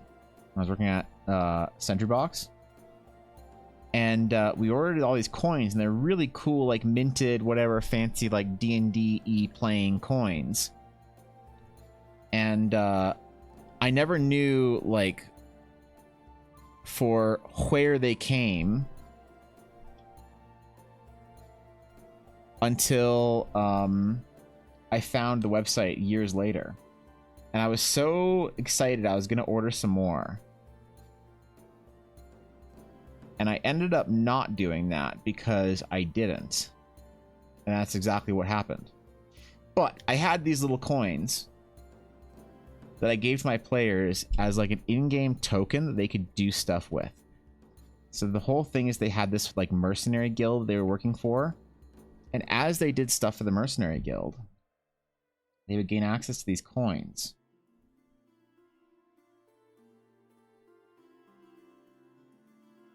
And I'd give them the IRL coins, and they could spend them in-game by giving them back to me and getting some cool shit out of it. So don't get me wrong, I like props. I like the IRL, the physicality of sitting there holding on to your coin was something that was always very fun for my players.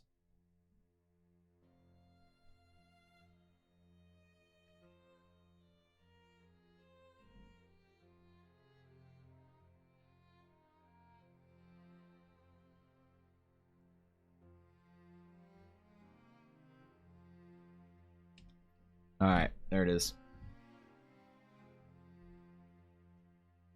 Wait, why is my... Ooh, that's not right. Okay, whatever. I hope it recorded. Let's see if it worked. Let us see if the warm-up sketch worked.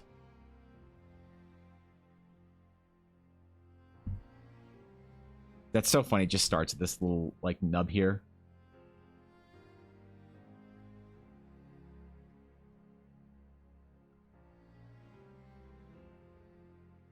That's not bad. It's kind of fun.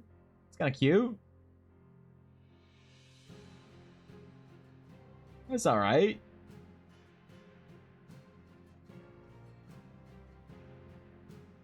That's a cool little video.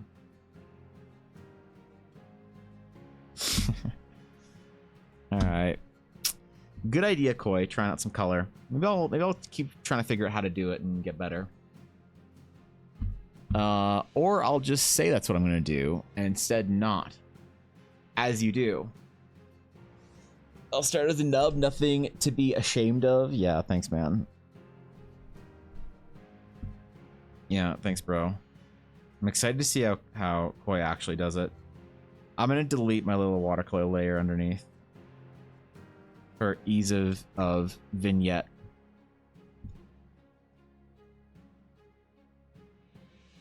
And we'll just stuff it right... Where do you want to stuff it? Let's just erase the top here. I know, it's your favorite part. And we're gonna stuff it into this little corner here.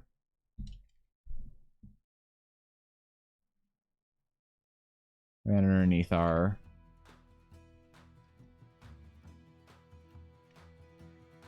other little land piece, little runes.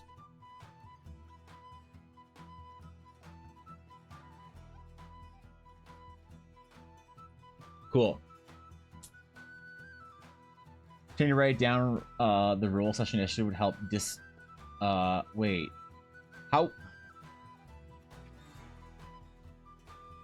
Like, wait. Writing on the note? I don't know. I still think if you want to, if you want to bring attention to something, I think you have it interact with your DM screen, but whatever. Okay. All right. Good shit. I'll kill it off of this one.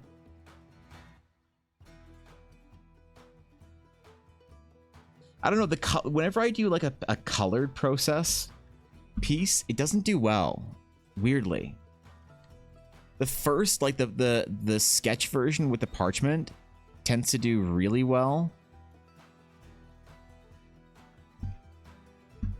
But then the actual like color, like look at this, 1,700 views, 400. 1,900, 470. Right? Like it's just, I don't know what it is, man. Maybe it's more satisfying to watch the process of like a black and white sketch. I don't know. I gotta do a couple more and see. Like I want to do some that are straight start to finish. This plus the color. The color version first. That's a good point, actually. I could try that. Yeah. The variable is like time you posted along which day. The day itself doesn't seem to matter for me. The time I always post it within an hour or two of each other overnight, like in the evening. I post everything in the evening, which seems to be better than the morning. Except Instagram doesn't matter. Instagram doesn't care. In general, my Instagram seems to just not get much attention from the algorithm, like regardless of what I do, you know? But Instagram was so sassy. Like it did say to me, it did say to me, hey, great job, you posted a reel this week.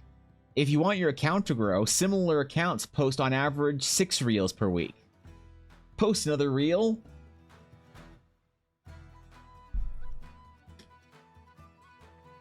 Seriously, man? You want to post 6 reels per week? Really? Really? Bro, I don't even make that much art per week. But it's just so funny how vastly different it is, you know? Like I did the Sabine sketch. I don't know. I don't know, man. I don't know how to hack the system. I don't know how to crack the code.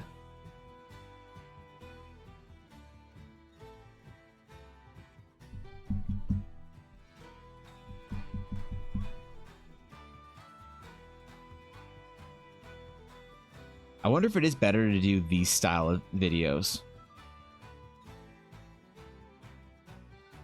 To do full like process breakdown videos. As opposed to like just the start to finish. So I almost feel like this is more ADHD, like more zoomer brain, no attention span. Than these are. Like this you almost have to watch start to finish.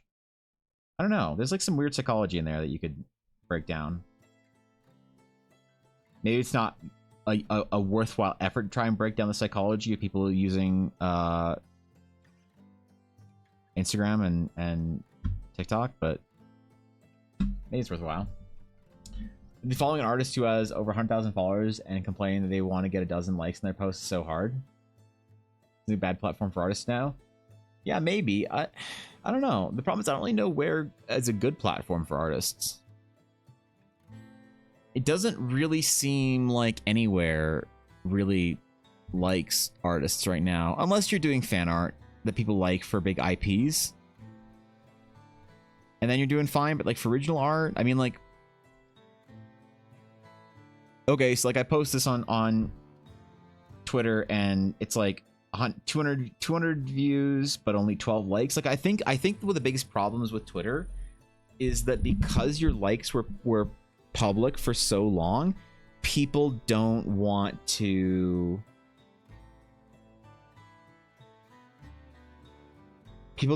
engage with posts. They don't want to like them because they don't want people to like to go out to their followers or whatever.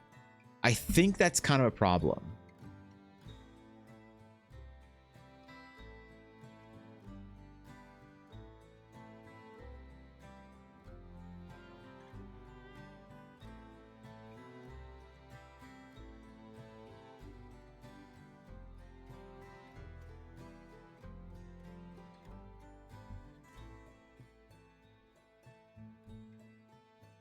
Yeah.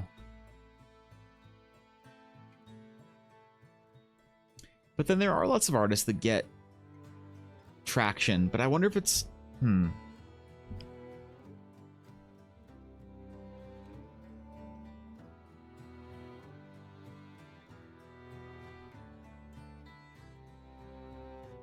there's got to be a way to crack the code. I don't know. Seems complicated, not as easy as just posting. Yeah, it isn't. There's like a whole game you got to play. I think that like realistically, if I wanted to, if I had to hit like a certain follow count or whatever, I think you post fan art. Like, you know what I should try? I should try doing like one of my like portrait style sketch fan art pieces.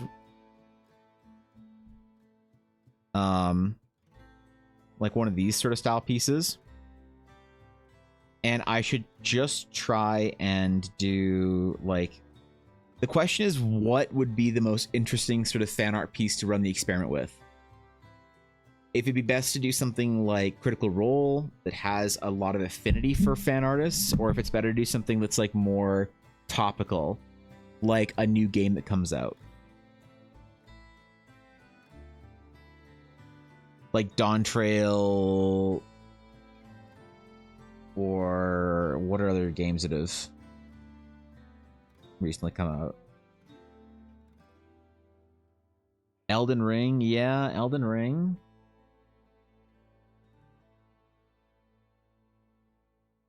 Elden Ring, I don't really know anything from Elden Ring though, so I feel like it'd almost be a little bit disingenuous for me just to draw fan art of that, not knowing anything about it really.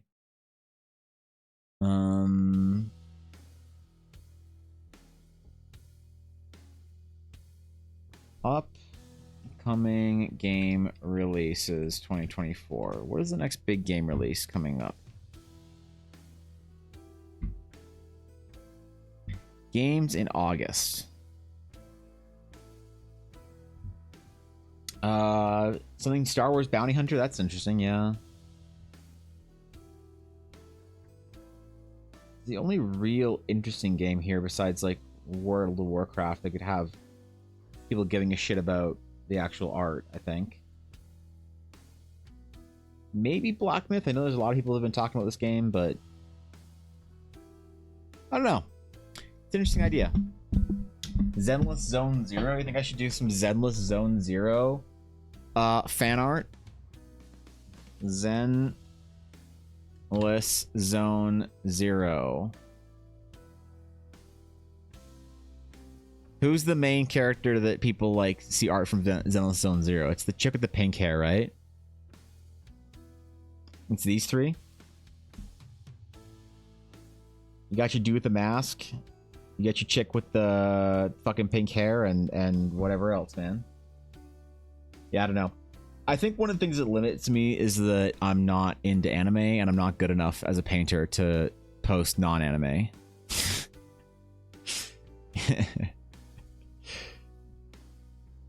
I mean, look, there's things you can say about that, but probably good because you're passionate about it. Yeah.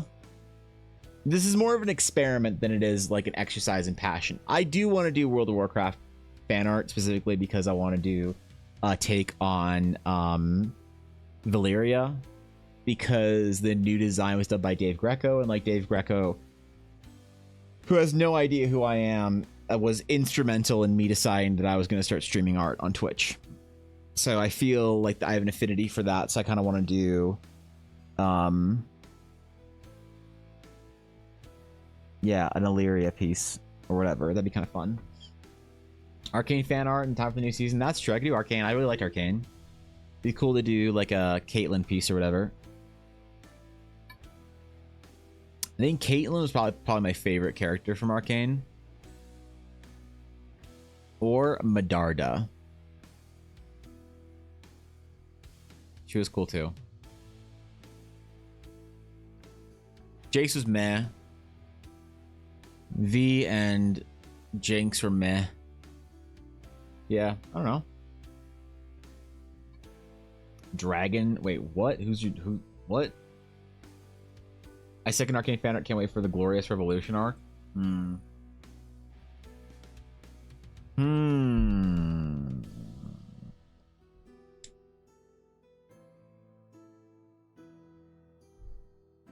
Arcane season 2 release date. I mean, realistically, I think the hack would be to try and do a piece of art for a new league champion when it comes out.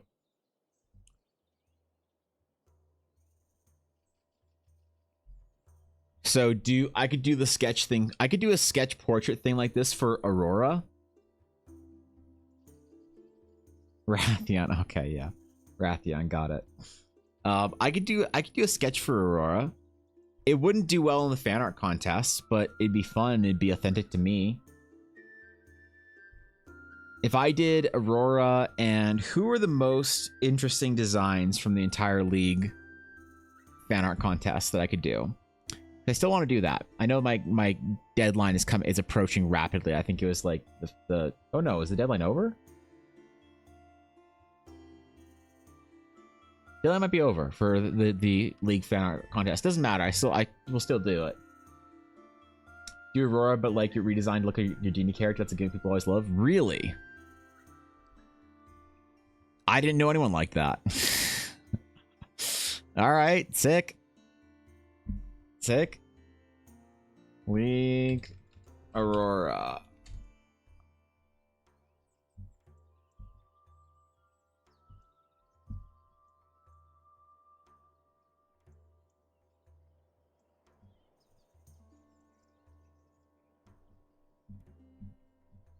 Where's the zoomed in art? There we go. Yeah, I mean, it's a dope design.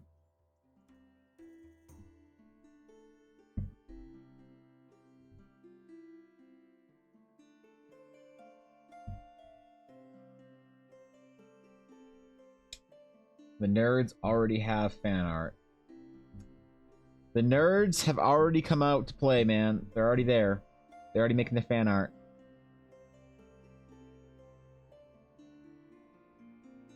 Oh, they got a little comic for Aurora too. That's cute. That's neat.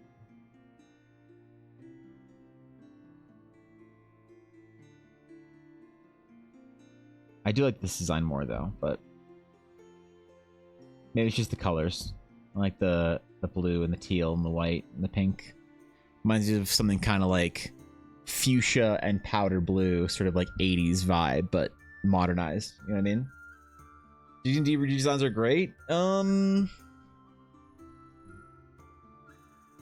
Yeah. I was thinking about doing VTubers as D&D redesigns, because I started with Ashy and Amma, and that was a lot of fun. I was thinking about doing a Fishy redesign as a D&D character, but she gets too much art from me anyway. Fishy gets way too much of my like general art budget as it is, so I can't do any more. But like I wonder if it'd be fun to like redesign the, I don't know, because what characters would from what fandoms would be really benefit from a D&D redesign? League of Legends I feel like wouldn't really work because it's already kind of fantasy adjacent. Something specifically science fiction or modern. Yeah. I don't want to know if I want the RuneScape fans in here. Powder, Jinx, no, it's not the real Powder. Shows Powder? Flashback to the Victor scene? Yeah. That's the way you gotta do it, man. That's... I probably shouldn't think too hard about fan art, like, for big things, for doing a... I think what I need to do is I need to try an actual sort of, like, really high-effort Shadowheart piece to see how fan art does. Like a very high-effort one. Not like what I've done before, where I've done little, like, cute little... like, redesigned Shadowheart as a paladin of Shar type thing. But do a very high effort, like, commission, whatever. And honestly, I wonder if that's the kind of stuff, like, that could be done for convention. Because I know that people do prefer to buy fan art over original art at conventions, typically. There is the legality aspect, but I don't know how Larian feels about people selling prints of their IP. As far as I know, the only company that's really okay with people selling prints of their IP is Critical Role, which is awesome. And Genshin. Critical Role and Hoyo, I think, are the two. And that's about it that I can think of. I don't think any other company has like a clear stated, hey, you can make prints of our IP and sell them. Like, go for it, kids. Which is a mistake, but I don't know if Larian... Hold on. Actually, look that up. Yeah, I sell my fan art of Baldur's Gate. Yeah, see, like, Larian has a statement. You're free to create fan art content using Larian Studios' intellectual property, such as music, videos, characters, etc. That content must remain free and accessible to everyone. It's forbidden to sell or license your fan art content to any third parties for any type of compensation. So, couldn't make prints of Shadowheart, of Asterion, of whatever. Can't make prints of... What companies let you sell fan art of?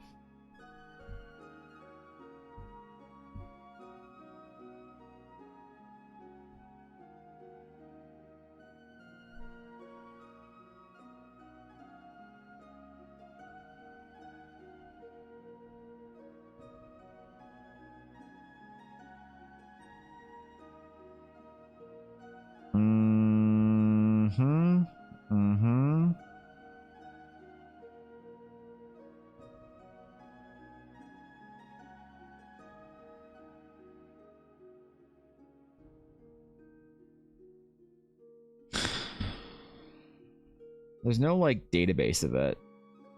So really, like, Critical Role would be the only place that I could really do fan art of and sell it. But I'm not super passionate right now about doing any characters from the new campaign.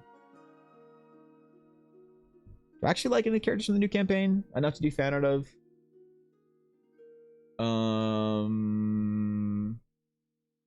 No. I'm just going with the cast. No.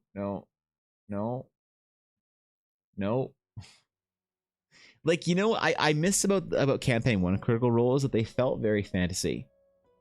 You know, it feels like it's sort of changed to kind of like a different setting as campaign 2 and 3 sort of emerged.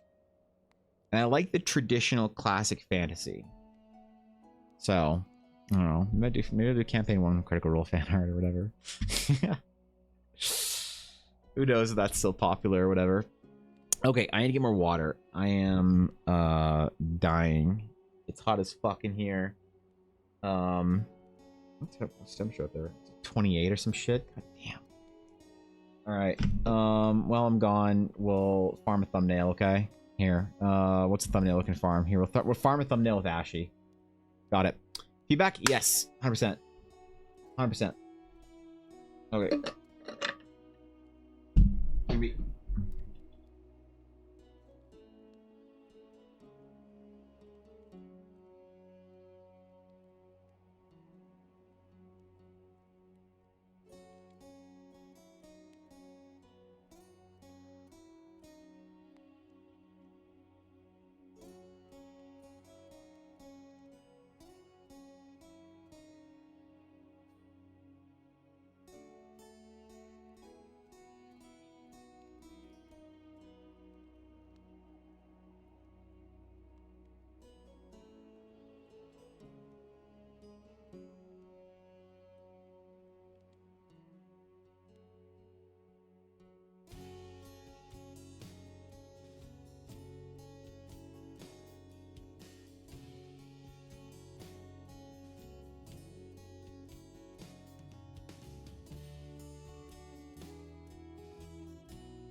What is this shit?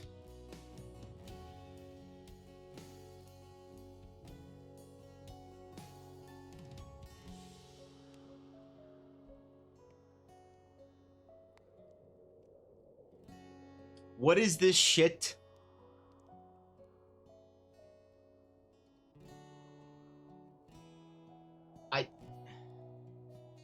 You know, you can't just roll for bellies. You can't. This is not acceptable, puppy. I go away for 5 minutes.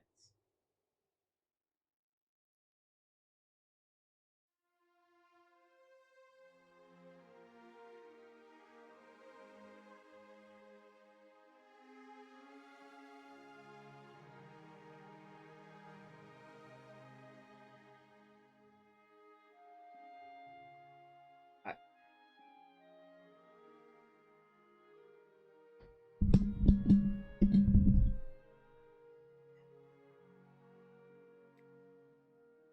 Is this what you want from stream?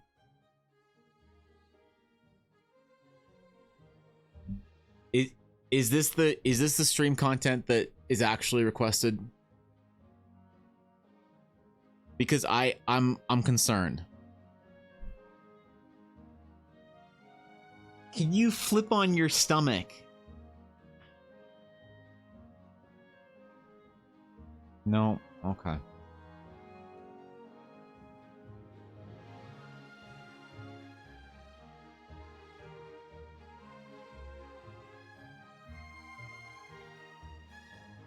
Okay. Are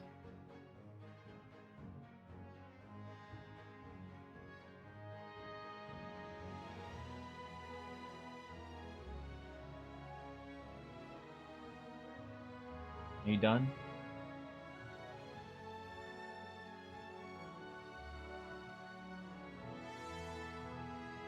Sorry, I forgot the chin.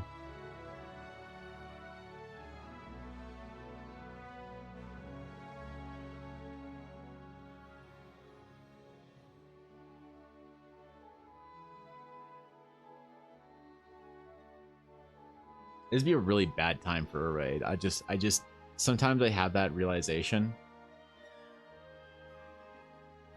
You know?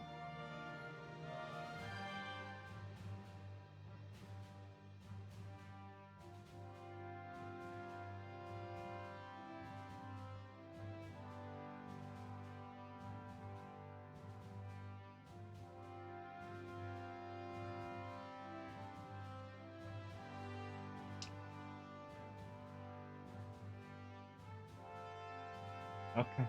I mean, Ella's gone today, so you know, I'm like discount Ella. Don't just yawn at me. Would you stop being comfortable, please?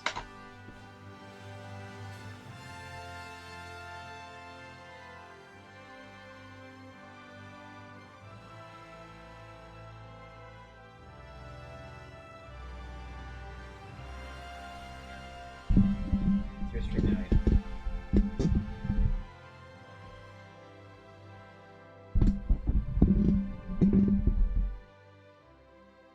Alright, she's streaming now. Look, chat. Good luck.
See what kind of Pokemon we got going on here, right? Ooh, Strength of Steel unlocked. Wow. Oh, sick. Tangela. I catch the shit out of it. In the ball, bitch. Yeah, Raspberry Great Ball, you dumbass. Okay with it, Yuna? You good, baby? Okay, great.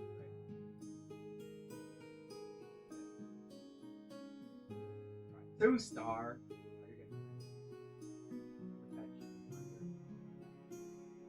And a Cubone. Oh, fuck. Oh, you know what I'll do? I'll evolve it for marijuana.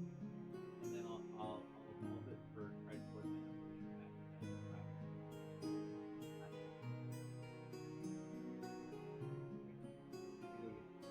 and evolve it. Look at it. Wait. Yep. There it is.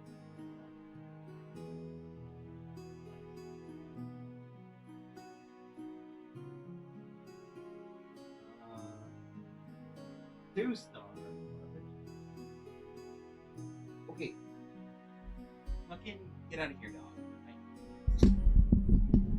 Here, you can have.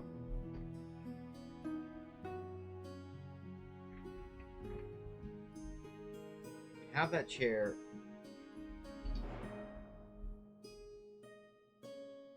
But I need to. Okay.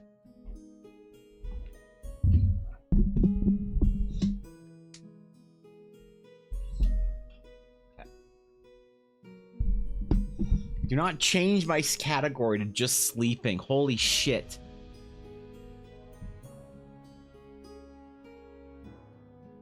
God damn. Are you done? No, she just adjusted. She's got cozier. Stupid little 3 dots.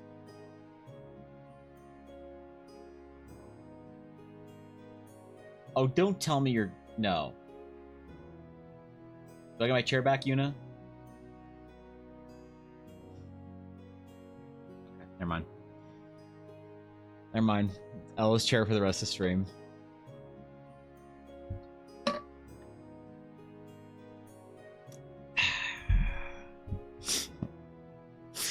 Okay, we got some characters to draw, man. We got some stuff to work on. Let's work on DJ. Where is DJ? There is DJ.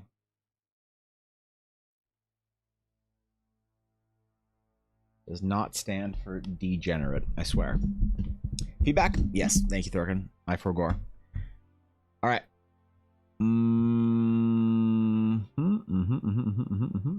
Art. Finish work.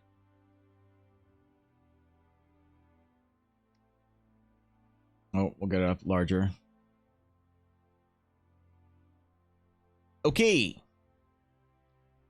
First of all, I like how designy you're doing this. You're going real graphic on this. I'm enjoying the background, I'm enjoying the design. As far as the character art goes, I like the concept. I like the character design. Seems very interesting. There's a lot going on. I don't mind how you have used sort of the hatching mixed with color thing that I try and poorly pull off all the time. It looks really good. I think that the coloring and lighting, I see you in your reflections. Definitely, if you're going to use this strong of a reflection with your armor, it is also, I think, imperative to have the rest of the armor being kind of chromy. And so when you are painting armor in that reflects not just the color loosely, but sort of more the form and whatnot in there, a little bit stronger. I see like this is kind of reflecting the color down, bouncing off of the the scabbard, and that's great. The problem is that when you have it be more direct like this, I think that you need to sort of amp up the entire chrome nature of the entire piece. So I'd like to see more reflections of like the environment around you, which can be abstracted pretty easily. That's not too difficult to do. The fabric, I think, could use a little bit of love here. Definitely some more shadows and some more like crinkling and crumpling of the fabric. Some movement in there would probably help sell the material as not being so stiff. Like this being like a stiffer, like kind of leather or fabric that's harder. Sure, I get this is heavier, but it still would have some bend and some move to it a little bit, you know, because it is moving.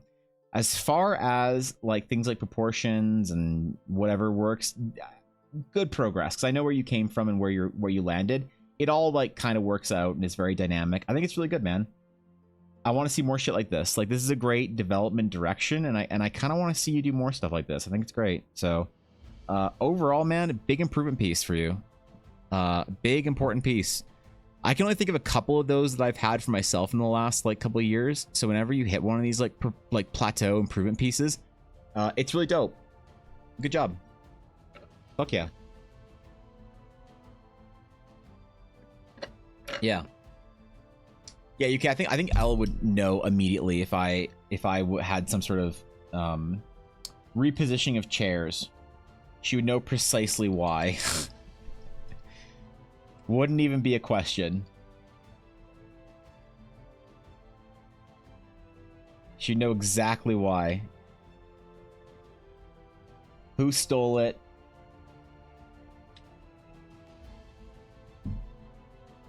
You need to make a new window. Move it over here. Gotta put it up there. Gotta pull it down here.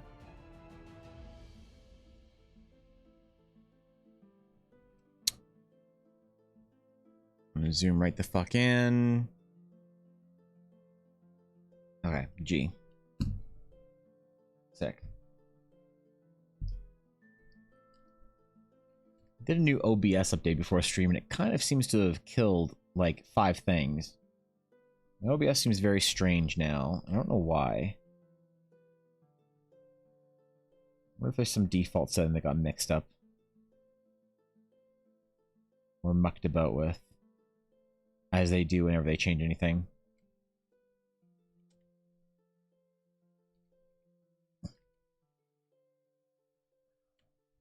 I feel very good with drawing today. I don't know. I feel like I'm all warmed up and ready.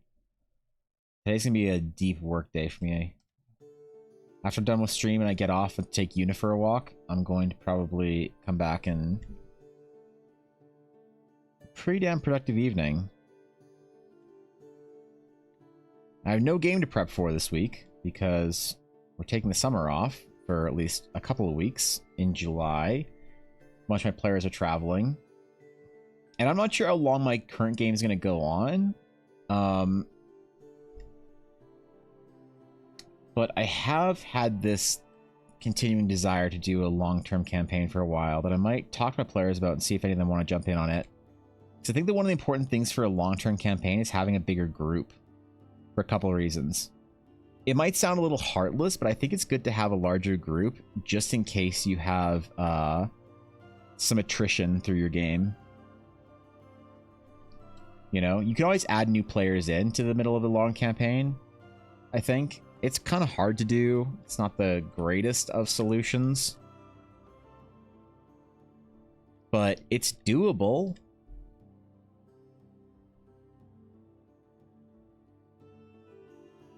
If you have a core group, though, I think it's much easier.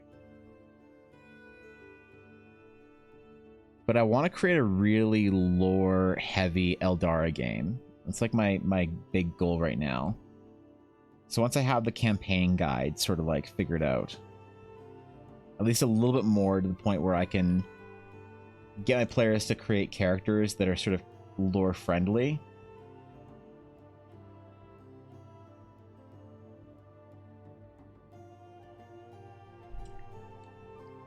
So maybe it'd be a good time to start a new game soon because one of my players wants to bring their boyfriend in.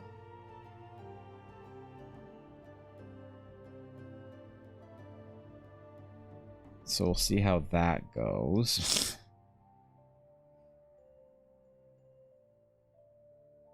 Oh, whoops, that's not a trim. That's just a piece of cloth.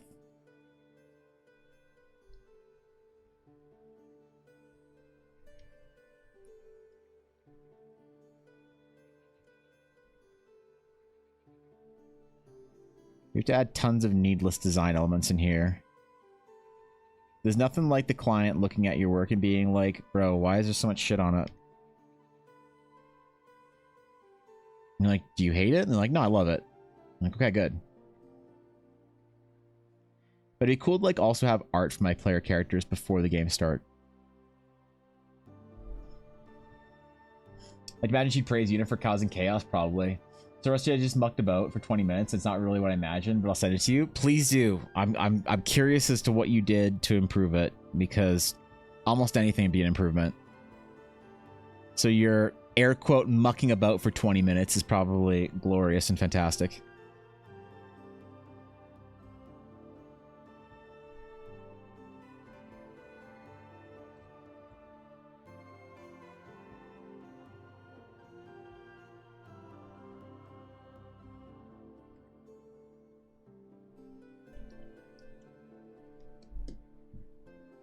Can you lore-wise kill off an already existing characters and make the story why and such, then start a new campaign in that world? Well, it'd be in a different sort of place in the same world. So yeah, it's in the same world. 100%. You definitely could just casually kill off somebody or whatever if they leave.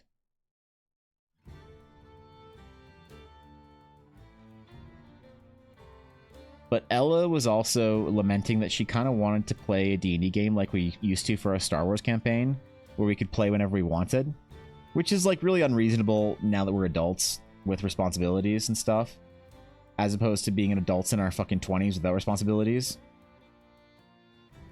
where you can just be like, hey Byron, do you want to play D&D tonight? Sick. Cool. I'll get on after dinner. Bit different when you have schedules and work and stuff, you know? But it's not impossible to have a more free-flowing game.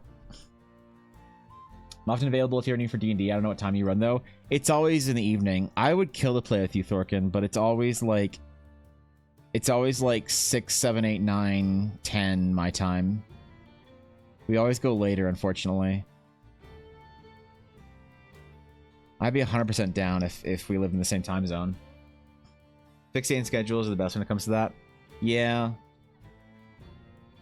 I'm glad we got the opportunity to play a game like that where we just play whatever the fuck we wanted, but it's probably not... Like, one thing that was necessary for it was that we had three people in the game. That's it.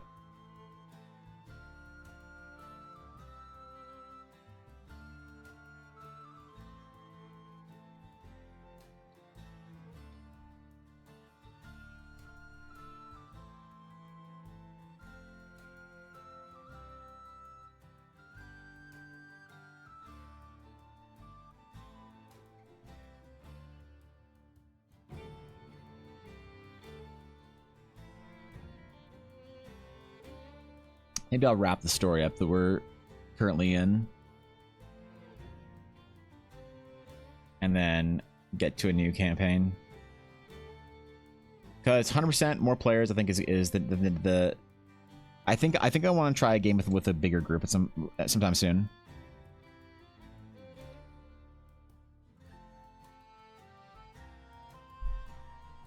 I think these like 4-player games have been a little bit draining. And I need to get that like feeling of being in a big group of friends all playing D&D again.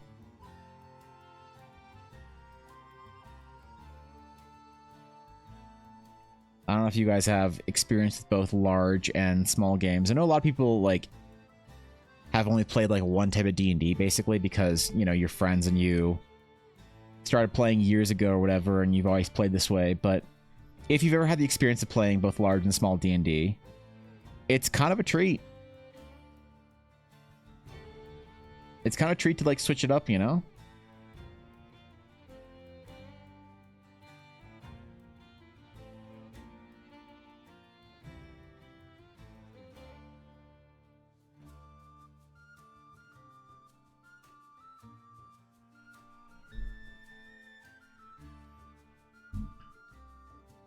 That's nice. I like that. That turned out. Sentium Star, it's not epic. It's gonna be beautiful. Let's see. Oh, what did I just do by accident? Nope. Okay. All right, we're good. That's so good. What do you mean, bro?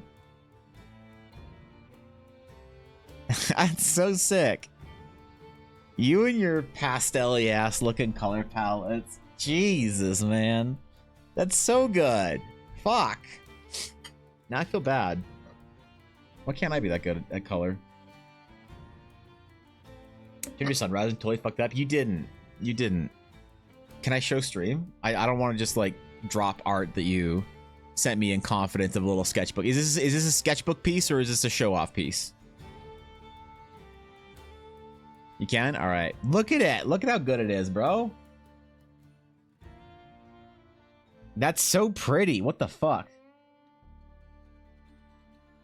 You also did what I could not. You messed with my line work color. You did what I did not have the courage to do. Solid? Yeah, for real.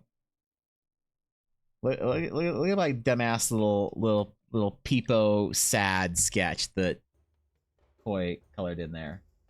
Look at it. Look at how nice that is. It's so fucking sick. Man. So just free sketch Friday if you do. Wait. If you ever implemented chat ideas and stuff in a campaign, I don't like to do chat ideas in a campaign because I think design by committee is a way that you lose focus, in my opinion. 6-player groups are interesting. I ran that way for a minute. It was fucking cool. 6-player is my favorite. 6 is my favorite. But the thing is sleazy, that I feel like you have to have a 4-player minimum group. However, not all players count as a full player. You know what I mean? Like, if you have 2 fairly passive players that like to sort of sit in the background and don't like talk a lot and need you to, as the DM, to interact with them, or else they don't really do much in a game. And that's not a bad player. That's just like people are happy to be in the background kind of thing. The problem with that is that you get you sort of get like people carrying the burden of doing the story stuff in a way that's like not always the most sustainable. So I really think that it's important that if you have like a group of 4, that all 4 players be super active. And if you have a group of 6, you can have like 1 or 2 players being more passive, and it doesn't like, you know, it's like in my current game, I have 2 players that are very passive. So I consider them 0.5 players. So I'm really running with 3 players. I have 2 players that are very active, 2 players that are very passive. So I have three players as far as attention goes. And that's not enough for this game. You know what I mean? That's kind of the way that I think about it too. Is that you have to sort of like balance it out. So a 6-person group with like a couple players being like more passive and a couple players being more interactive with the game, and then like some players that are in the middle, I think is probably where I've always had the best luck, you know? I'm new to the whole TTRPG thing right now, so I'm doing solo with Mythic Emulator. I've never played a solo RPG. I've seen people play, I've seen friends play, I've watched Twitch streams of people playing a solo RPG, but I've never played a solo one. It seems like a lot of fun. I've played a one-on-one RPGs before. I did a series of streams with a friend of mine who's another streamer, and then we did a one-on-one D&D game. That was fucking dope. Actually, a 4-player group has 2 people who don't talk about. Yeah.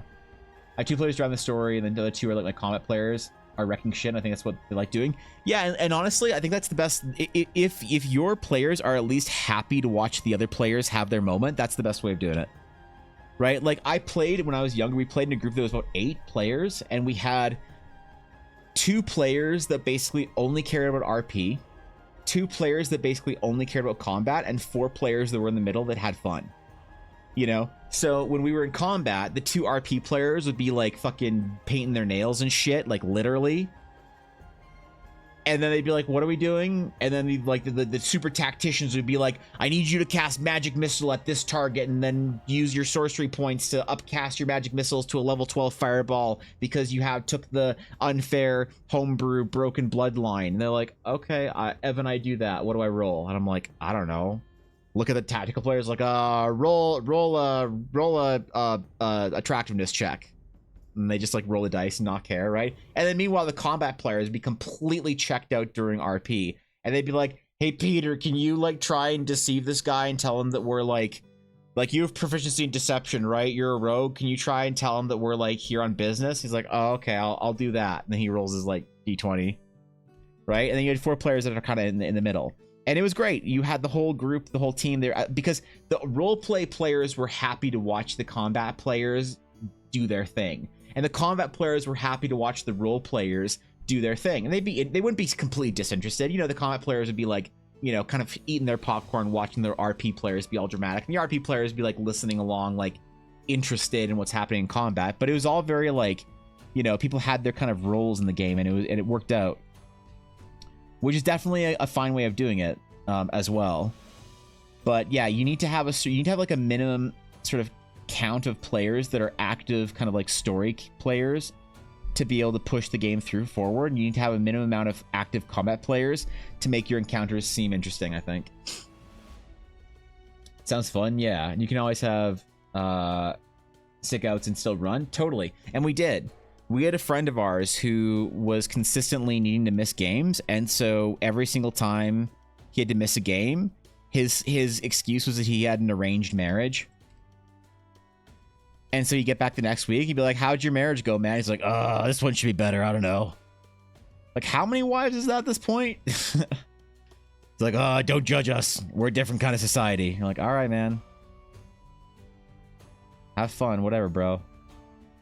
So yeah, it was always a meme, but no, it worked out. Like actually, it worked out. If you have people that need to miss that day, it's not like the end of your campaign.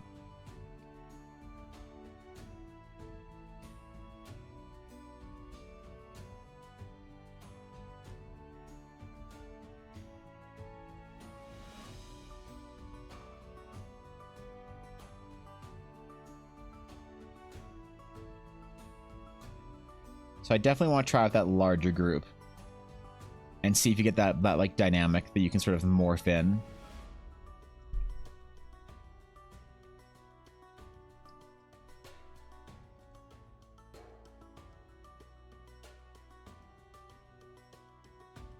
Or if there's like a checklist of things you need to do before a big long game like that, like make the character art, write the basic campaign premise. Because I'd want to have it all ready for as soon as we started playing, you know?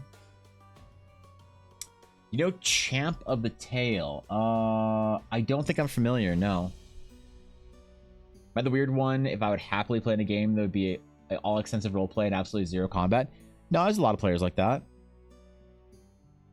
No, I mean, the game I played with Fishy, she was super happy if it was roleplay only and, like, barely any combat. So we didn't fight stuff all that often. Which made some people a little annoyed.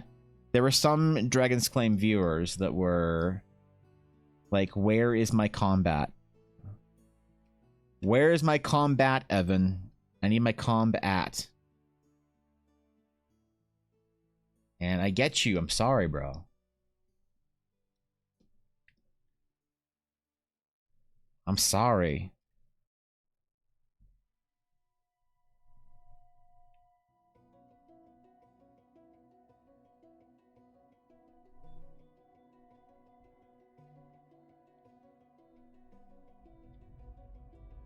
A lot of people in modern D&D are more combat or are more roleplay focused as it is.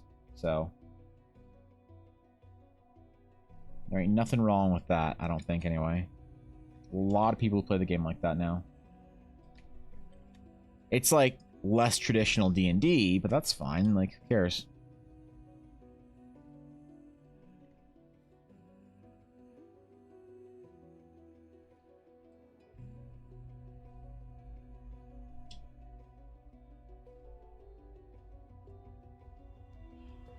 You do whatever makes you happy at your game, bruh.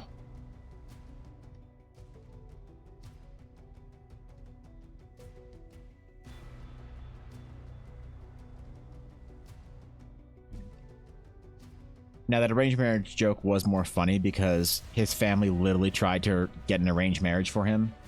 So, you know, different times.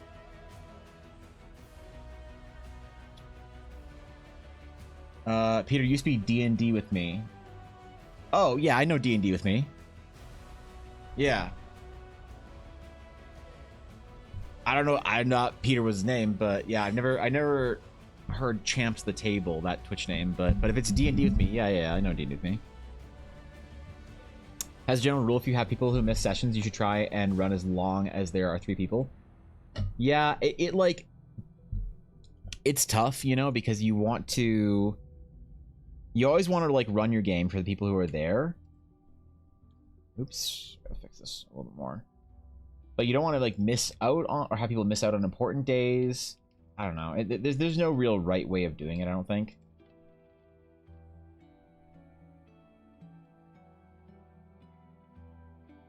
But it is complicated. It's not easy. There's no right answer. People will figure out how they want to run their groups of missing people. Like most people are okay if somebody else in the party plays their character and then they find out what they did. But some people really, really hate that shit. They're like, don't you dare touch my sweet little angel princess, demon lord vampire boy. All right? Don't you dare. You don't get to play him. I am the only person that can do anything. You'll fuck it up. Nope, I don't trust you, gremlins. And so the problem is, then, without that person there, it's like, okay, well, I guess your character was in the entire time. They got a stomach bug. And, you're fucked, man. Sorry, bro.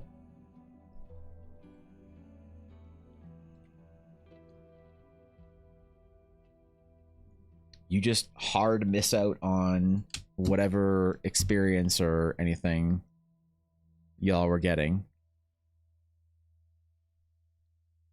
I guess that's okay. As long as everybody's certain that's the way they want to do it. Resident Demon Lord Princess Boy here. You rang? What's up, boy? What's up, bud? What's up, my lad? How you doing? You in your castle being dramatic? Yeah, you are. Yeah, you are. He's now called Champs Day, but why was there a rebrand for the good D&D with me? I played a campaign about a year where I could only play every other weekend because of my work. My buddy played too, and we played brothers. My story was I had a curse put on me where I would randomly turn to essentially a pop figure. Brother would carry me around. That's cute. That's a good way of handling it. It's very easy to get into a death loop where someone is different is gone every week, though. Yeah. Yeah, I mean, like I said it before, I think that to be real,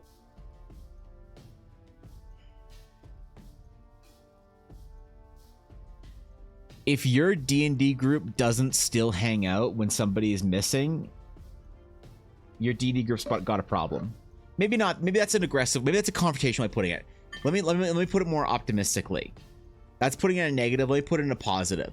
The most healthy, best D&D groups always hang out regardless of if they're playing or not. Whoever's there.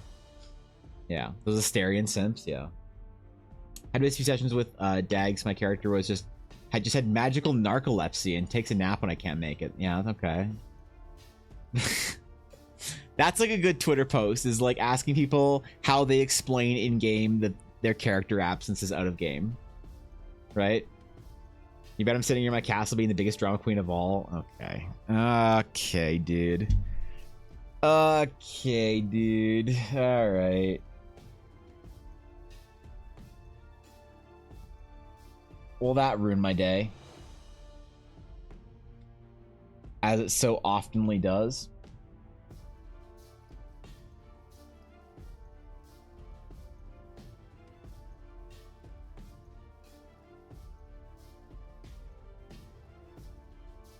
I should just do another stream game.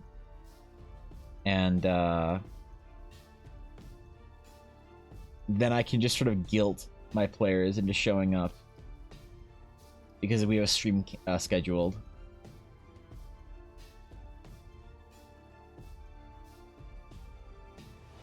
Yeah. Yeah, that's what we do. I think it became because D&D with me is too bland and such. I might be wrong. So wait, so is D&D with me a channel name, or is it a person? Because like I'll be honest, sometimes I see other streamers and their Twitch channel is not a good name to like name them in chat. And honestly, to be real, if you have a show name, unless you're talking with your friends, you shouldn't be on that account, right?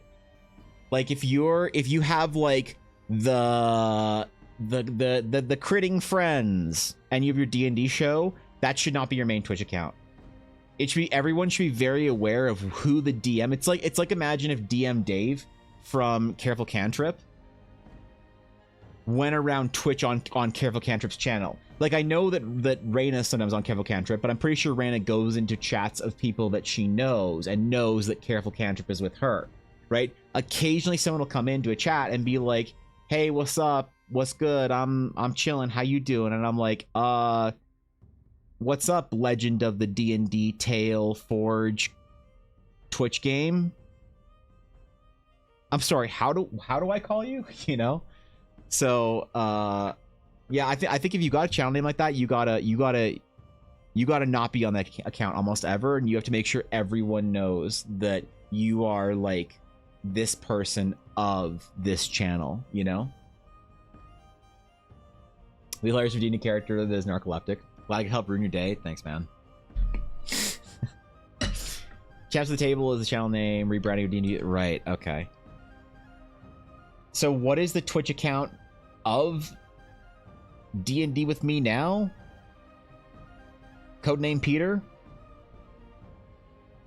Or is Champs of the Table just that Twitch account now? So I think that's a mistake. If you're using that account, I think that's a mistake. Look, I don't know what I'm talking about. Don't listen to me, but from like a networking standpoint, I don't think it's a good idea.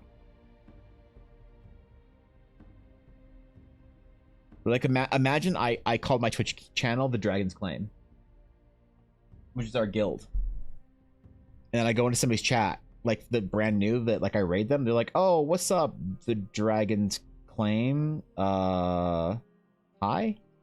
You know, it's just kind of strange. It's kind of weird. It's kind of difficult for people who are brand new to figure it out. Like the most professional way that people do it is when if I get raided or something, or I get introduced by like a DD channel, you know, and then you'll get rolled or rated by like friends that roll D&D. And you're like, oh, hey, thanks for the raid, friends that roll D&D. And then somebody in chat says, hey, somebody by the name of like Turbo Racer 69 says like, hey, I'm Vance. I'm the DM for whatever the channel name that it was that I just named. What's up, dude? And it's like, oh, you're the name that I can attach to this thing, right? Got it. Okay, what's up, Vance? Hey, hope your game was good. You know what I mean? Like it's easier for you to sort of like network with people and get to know friends and whatnot.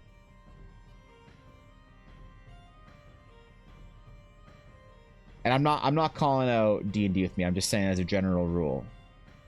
The conversation got proposed with that. I'm sure they have a great way of organizing their channel over there. All of them's all of how do you refer to y'alls but in like a third person? All of them's. All of alls. That doesn't work.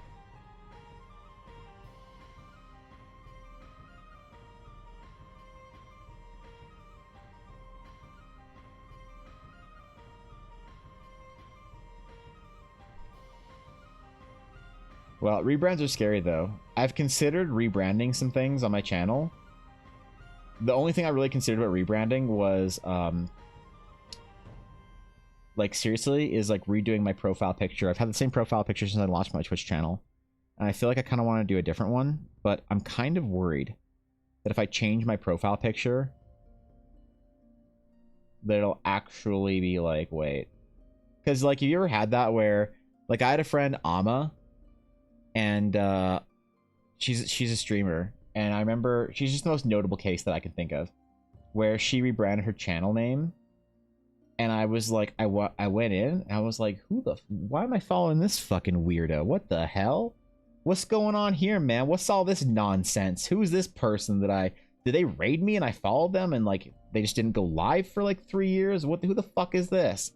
And I see somebody completely different, never seen them before, don't know who it is whatsoever. And I'm like, what the fuck? And thankfully, Amma had the clairvoyance to put in her description on her Twitch channel, hey, used to be this channel. What's up? How's it going? Dap me up in the fucking chat. What's good? And I'm like, oh shit. Okay, hi, hello. This is that person rebranded. So that's tough. When you want to change your entire channel name, that's fucking brutal. Changing your profile picture, almost as bad, but, you know. I don't know. I just feel like the one that I have, which is like the Discord. Speaking of Alma, it's the Discord thing right here. I feel like the dragon silhouette works out enough. You know? I feel like it's not a problem necessarily. But maybe I should I'm gonna change. Should I change it? I don't know if I should change it. Should I change it to the Realms of Eldar painting that I did? Ooh, that's tough. Okay, hold on. I'm gonna consult the mods. We're gonna have a conversation about this. And then I can do my channel as well. Ooh, I don't know. I'm scared. I just scared myself. Help. I'm being a little bitch about it.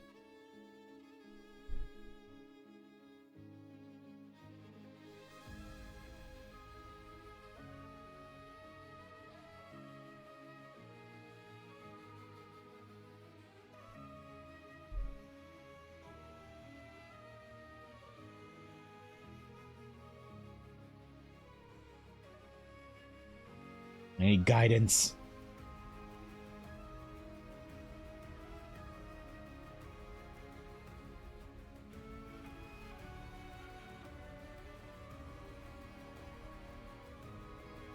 Consult the council? Yeah. Actually, I wonder how it would look. Hold on. Let me try it out real quick, see how it would look. Real quick.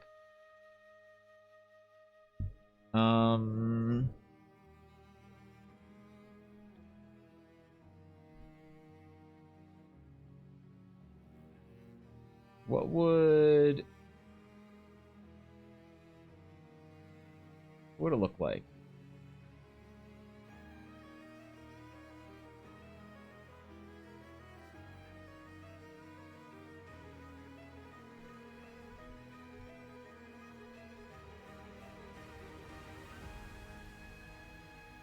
Mostly centered.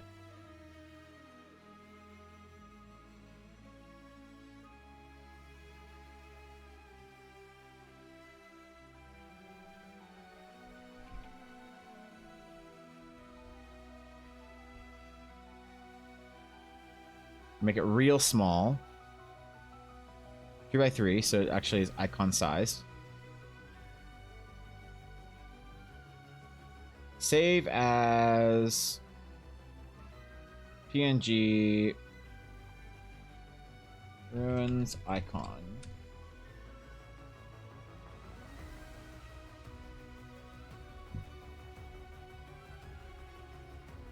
And then I changed our icon upload image to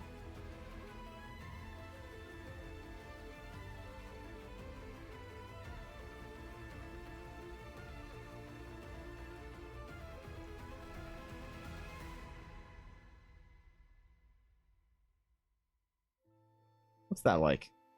Do we hate that?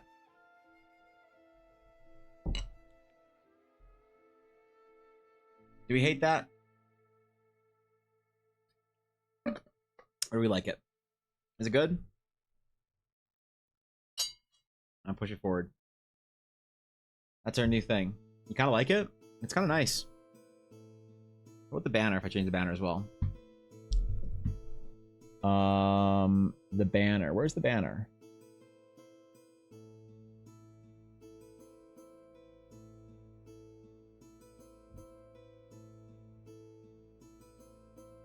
Upload background.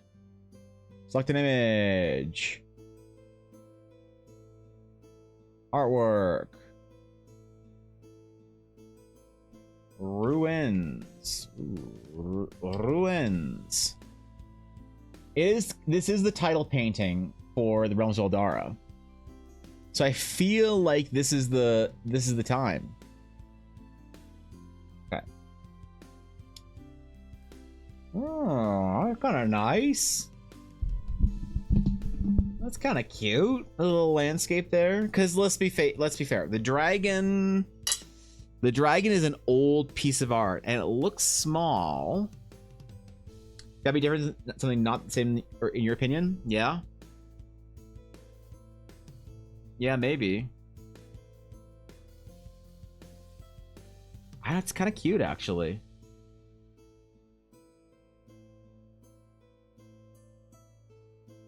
It could just be my face. Just like...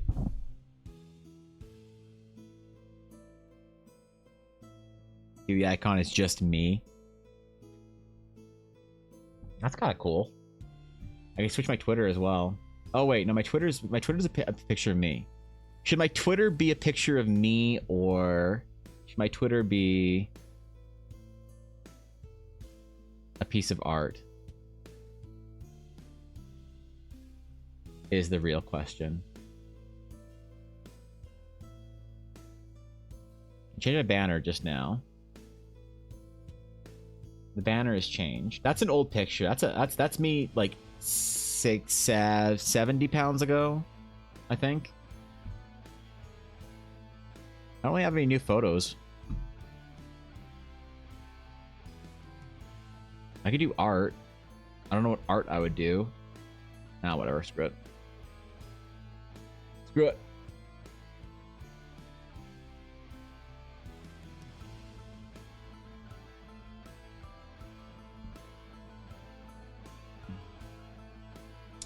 You know what? I'm gonna go back to the old logo. I'm gonna keep the banner. We're gonna go back to the old icon for one reason. I'll tell you why. Can anyone guess why we're gonna stick with the old icon for now? The question is, why, oh why, is the old icon better? It's because it's got a dragon in it. People love dragons. No. Is it because it's ancient artwork and it's always been that way? No. It's for one very specific reason. Oh, I didn't actually move it over. There we go. We're going to keep the old icon because it contrasts with the blue. Yeah. It contrasts and pops on the Discord dark mode. And I have no idea how it looks on Discord light mode, but I kind of don't care about Discord light mode users. So, I mean, I could try it. I could just see real quick. Oh, wait, I've been recording this entire time. Oh, fuck. Whatever.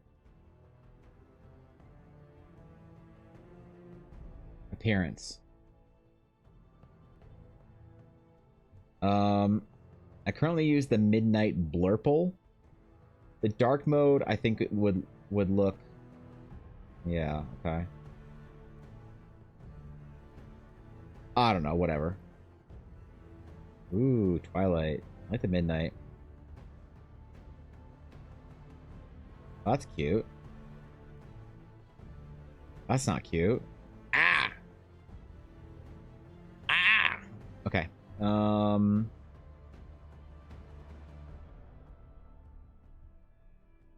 Let's go with this one. Chroma Glow. I like that. That's nice. Ooh, that's so dumb. I think most people have their Discord being a cooler color. So, that's fine. Yeah. And then you can change the in-app icon. Hold on.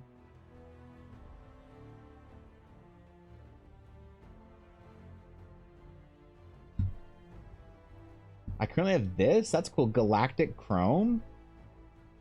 That kind of fits what I have with my aesthetic.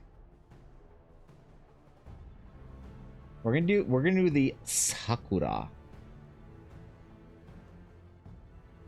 There you go, man. That's nice. The cherry blossoms up there. Sick. Love to go with two swords? Yes, me too. Thorgan did an amazing job on it. Use light mode, that's a problem. Yeah. Use any light mode. I don't want to be dismissive of light mode users altogether. I don't want to imply they don't have any value in society, but I just don't get it. I don't get it. Maybe it's because if you're a light mode user, you don't use like apps and stuff enough that you burn your retinas out on them.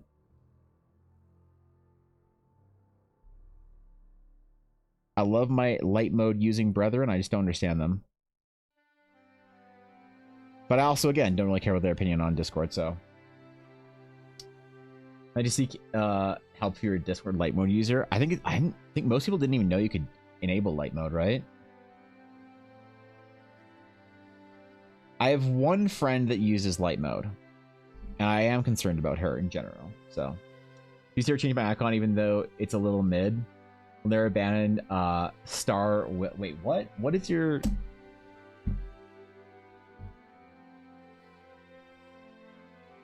Oh yeah, that. Okay, yeah, the star. Okay. All right, fair enough. Fair enough. My wife tries to show me stuff on Facebook all the time, and I refuse to look on light mode. So I also can't believe I married a light moder. I mean, it happens to the best of us.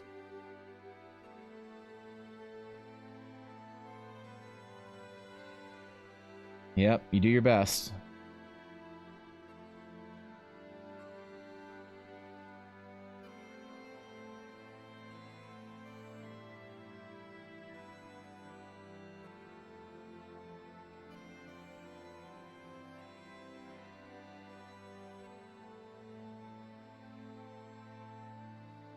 I do like the...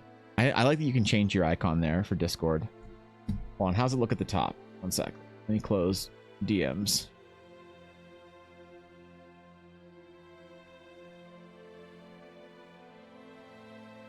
That's nice. I like that.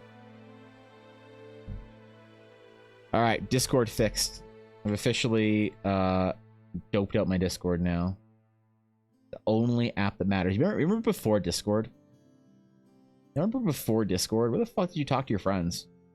You always had to argue if you're going to be a TeamSpeak friend group or a Ventrilo friend group. Or maybe you didn't play games all day and you actually had real friends. And you talked to your friends on Facebook Messenger. I actually had a friendship that ended when I stopped using Facebook Messenger.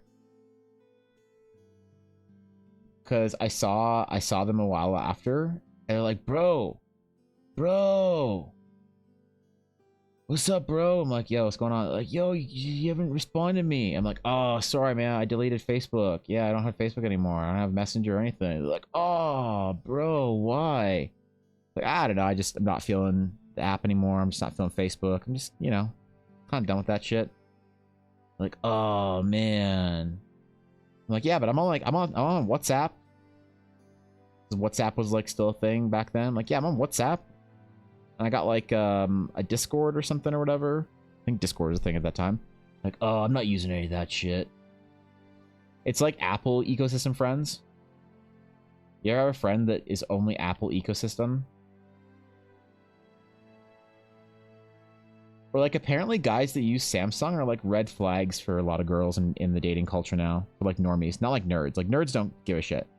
But like for non-normies, I heard this very harrowing news from a friend. Like, yeah, I just got a new iPhone. I'm like, really? Why? Like, well, I'm like, why not Samsung? Well, girls don't like Samsung. I'm like, what? I know plenty of girls like Samsung. He's like, yeah, but you'll be like normie girls, like, dating. I'm like, excuse me? Please tell. Apparently it's for like the Tinder crowd. It's a major turnoff. Who knew, right?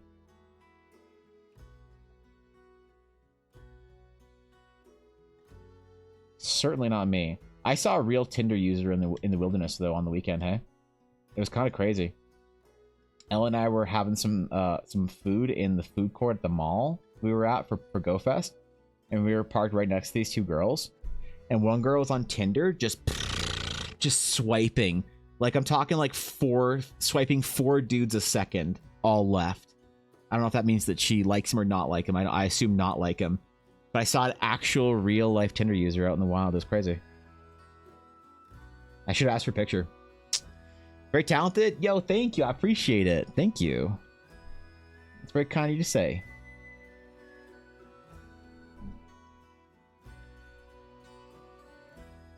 I always deeply appreciate hearing that kind of stuff. Makes my fragile artist ego feel a little less fragile for the day, and that's something for me, all right? Listen.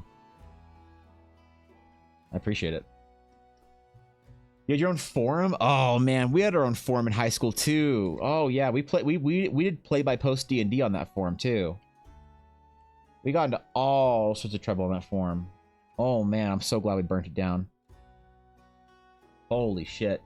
Didn't know Discord existed until 2021, I think. It came out right after, I believe, or I first discovered Discord right after Overwatch was released. When was that? Hold up. When was Overwatch released? 2016. May 2016. So it would have been like January because it was in the beta. When did Discord come out? May 2015. Okay, so that's what I thought. So it was in the Overwatch beta that I was playing with my friend Byron and a couple of his friends, and then one of his friend Justin was like, "Yo, get on Discord." I was like, "What?" "Yeah, get on Discord." Like, what the fuck are you talking about? "Yeah, you hear? You just go to discord.com. It's like a browser-based, like, I think it was before the app, actually. I'm not sure if the app existed, but we didn't use the app. We all used the browser Discord for comms while we were playing Overwatch.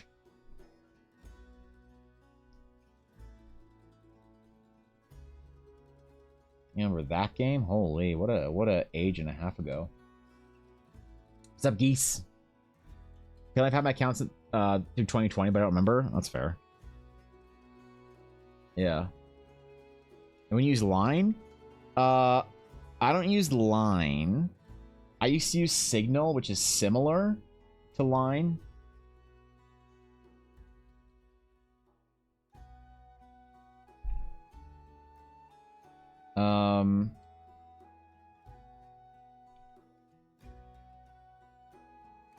But I don't have anything that's messages that I need to send that are important anyway, enough for using that or whatever. Another stupid app I need? Yeah. Had a game where everyone wanted to use it. Oh, that's weird.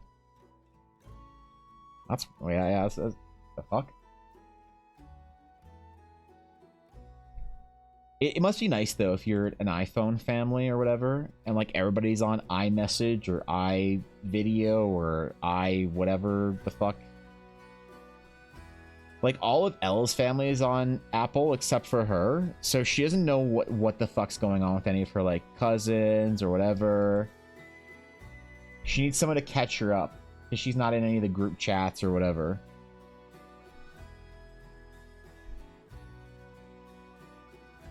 And then my family's all on Samsung or Android, I guess. Oh no, my dad's on Samsung now. Yeah, he's using BlackBerry. But I don't really ever check my phone for any reason. Like one of my biggest like red flags in life is that I'm just so difficult to get a hold of.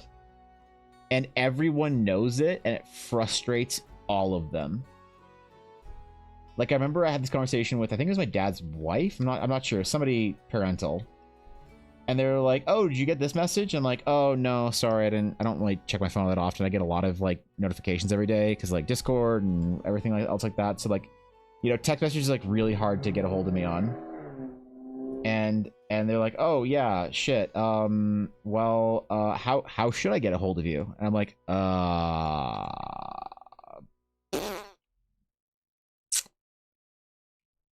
good question. Yeah. I didn't have an answer, dude. I didn't have a real answer.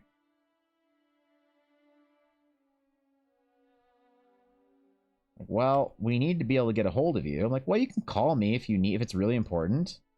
Oh, but yeah, but what if it's just like a thing I just need to message you about? I'm like, ooh,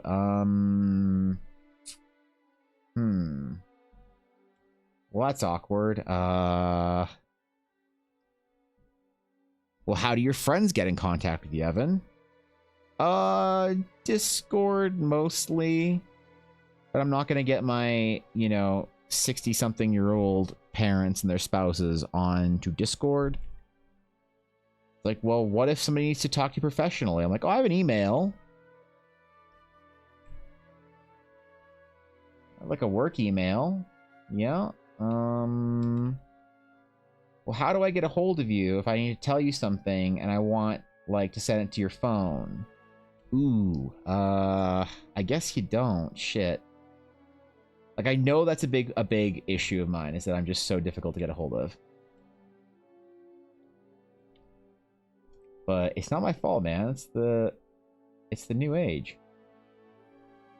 Right? It's all of our apps. What's up, kitty? Can I get a quick zoom out, please? Yes. There you go. There you go. There's your girl. There she is. There she is. Feature not a bug? Oh, right. Okay, yeah. You're still working on your backstory. Damn, geese. All right. Twitter exists? Twitter does exist. Do I respond to DMs on Twitter? Not really. Do I get many DMs on Twitter? Occasionally. Oh, I need to respond to a DM I got on TikTok about a commission. Fuck. Someone remind me in a couple of hours when I'm working and not streaming in chat to check my TikTok DMs. Thank you. Appreciate it. No, I'll check after stream. I just forgore.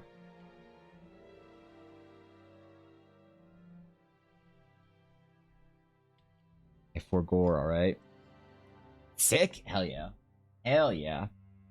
Is streaming not work? Streaming is work. Absolutely is work.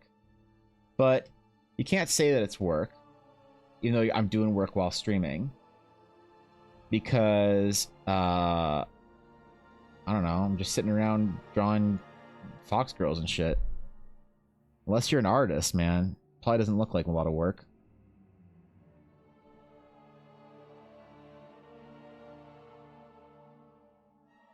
I don't know. Streaming is exhausting, but I always I get a lot out of it, man. I feel rejuvenated. I feel energized by streaming. I love it. But it is exhausting, you know. You do big long streams. When I was doing my subathon last summer, and I was streaming 12 to 15 hours a day, that was exhausting. That was tiring. That was a lot. I would do it again 100%. That was fun, though. I don't think I can run another subathon for a while, though. I think I have to give it... I think it has a cooldown. Usually for a lot of streamers, subathon cooldown is about a year, but I think my subathon cooldown is going to be a little bit longer.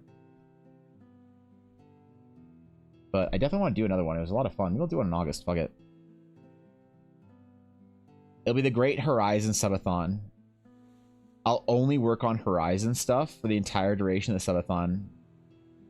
And I'll be holding the release of the adventure hostage. Like, hey man, if you want me to work on it, like, you can.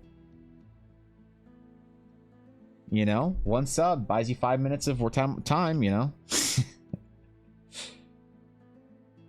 I contemplate doing a reverse subathon on my birthday and holding that day hostage. But I thought that'd be... The meme was hilarious, but...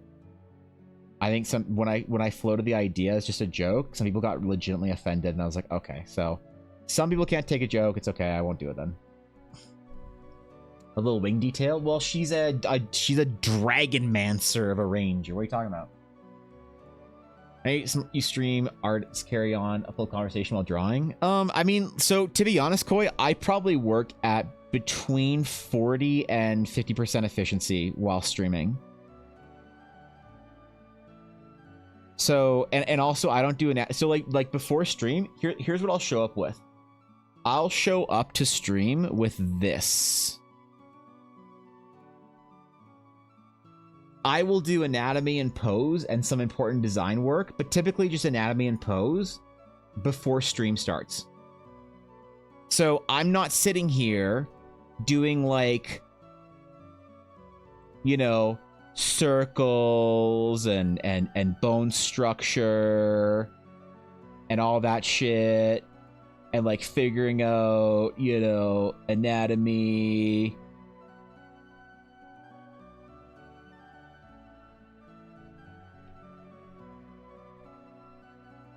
Right? Like, I'm not doing any of this shit like on stream because for two reasons. One, I'm like pretty focused when I'm doing like anatomy and stuff.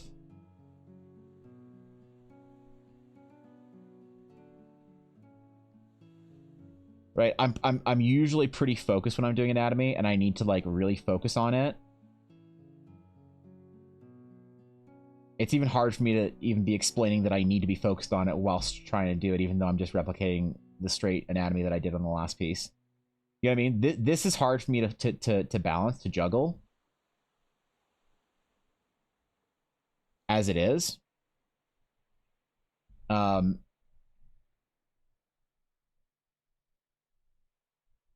to like do this shit on stream would be disease. Cause I'm just not a good enough artist to have this stuff down super easily.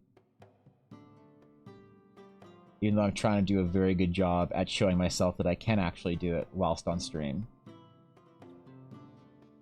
Right?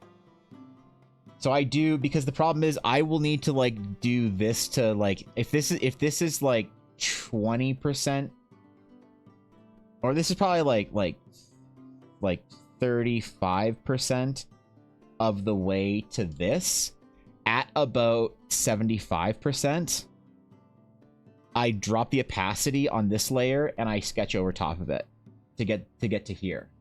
And so I don't show up to stream with this stuff. I like to show up to stream here and not here.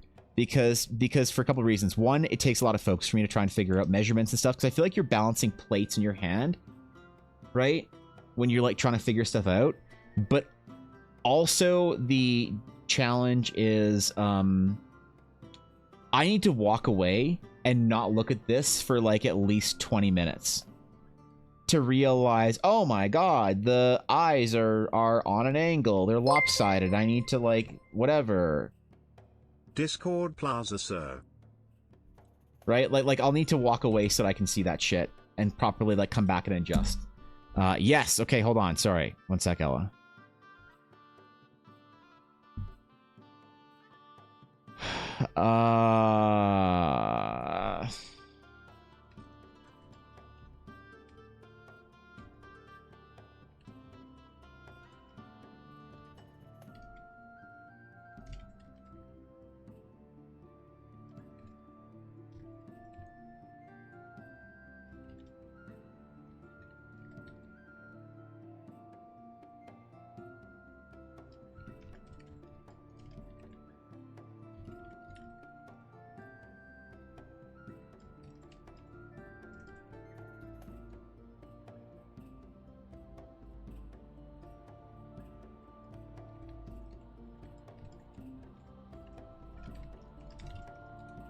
Okay, thank you, Ella.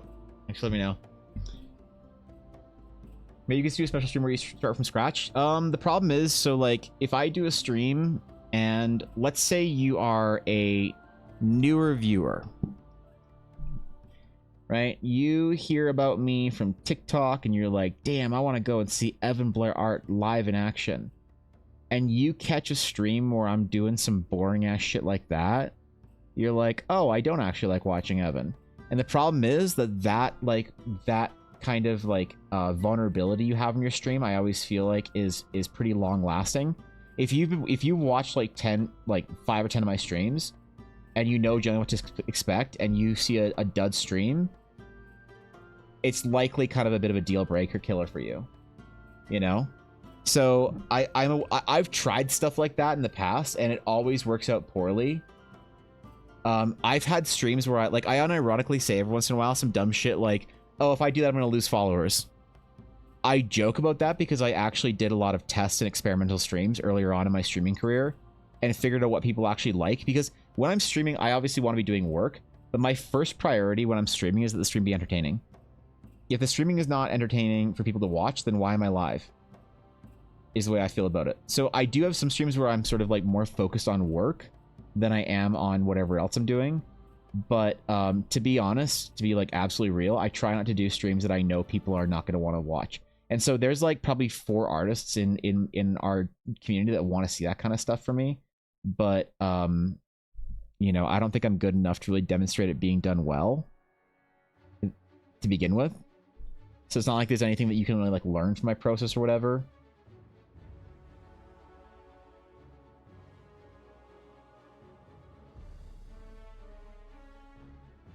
It's also super annoying, and like I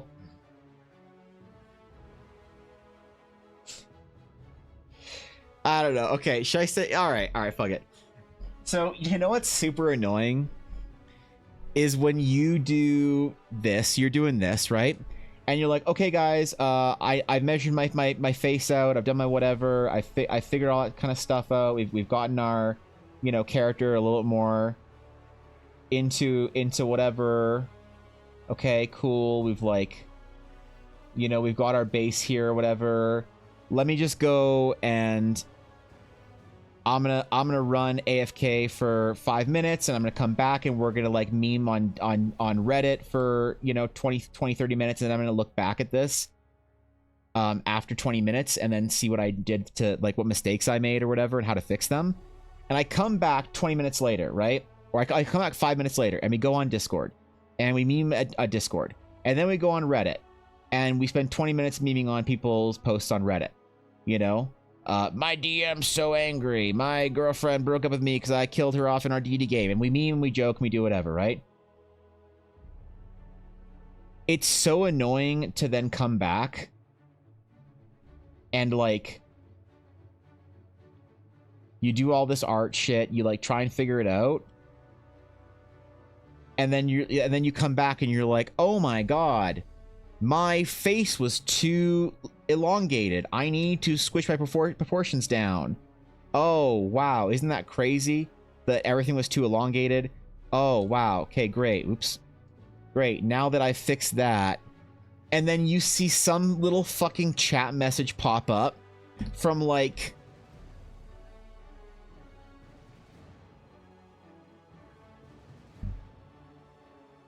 you see, like, Demon Guy 69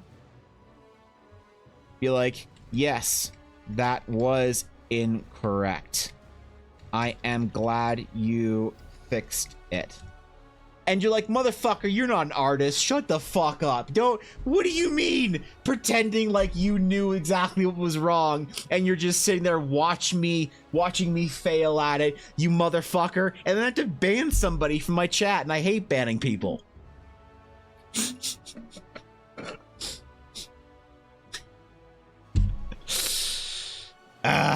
So there is also that aspect of it that's also just annoying to deal with, but I'm sorry, Yuna. Oh, I heard her roll. Oh, I wasn't yelling at you, sweetheart. I'm sorry. Okay, she's good. She doesn't care. Yeah, fuck that guy. Yeah, the problem is that guy is often like a nice, like, decent chatter that talks about D&D all the time and just hangs out and does whatever. But then given the opportunity to be super fucking annoying is super fucking annoying, and then I gotta ban him, and I don't like banning people. I really, really hate banning people. A lot of streamers say I'm too lenient. Mendari always calls me a fucking wuss. I don't like banning people. But yeah, I hate it. I try and give people as much opportunity to not do shit that needs to get them banned. But I guess, whatever. I guess it's a bad reason not to do something on stream. Who banning? No, we're not banning anyone. Stop. Stop. Damn it. God damn. Every chat has a viewer. Yeah. The worst is when it's a first chat, like first message. You get that, but you have to see the little, like, first message box around it. Or first chat. Like, oh my god. I'm gonna throw you into the fucking river.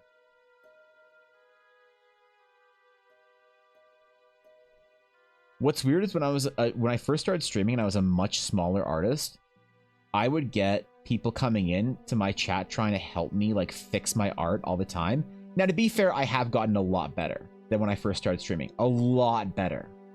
But I think that there's something that happens when you have a very small view count on Twitch, like single digits view count, like low single digit view count. People think that that I don't know, that you need the help and the guidance from someone randomly in chat. You're like, oh man, I am ready to delete Twitch forever. I'm ready to delete the app, send it to the graveyard, shadow realm it, throw away the key, PGP encrypted, and then throw away the both public and private key. Is that the mod cage and wait to ban someone? Why do you need to ban anybody? What are you doing? So that when you didn't ask for it? Yeah. You really audacity to go to art category, tell us how to draw. Well, to be fair, I'm in the D&D category, so I don't know. Yeah, backseat arting is tough. I don't know. The problem is, so okay, I'm gonna say something that I know I'm an asshole for. I know I'm an asshole for saying this.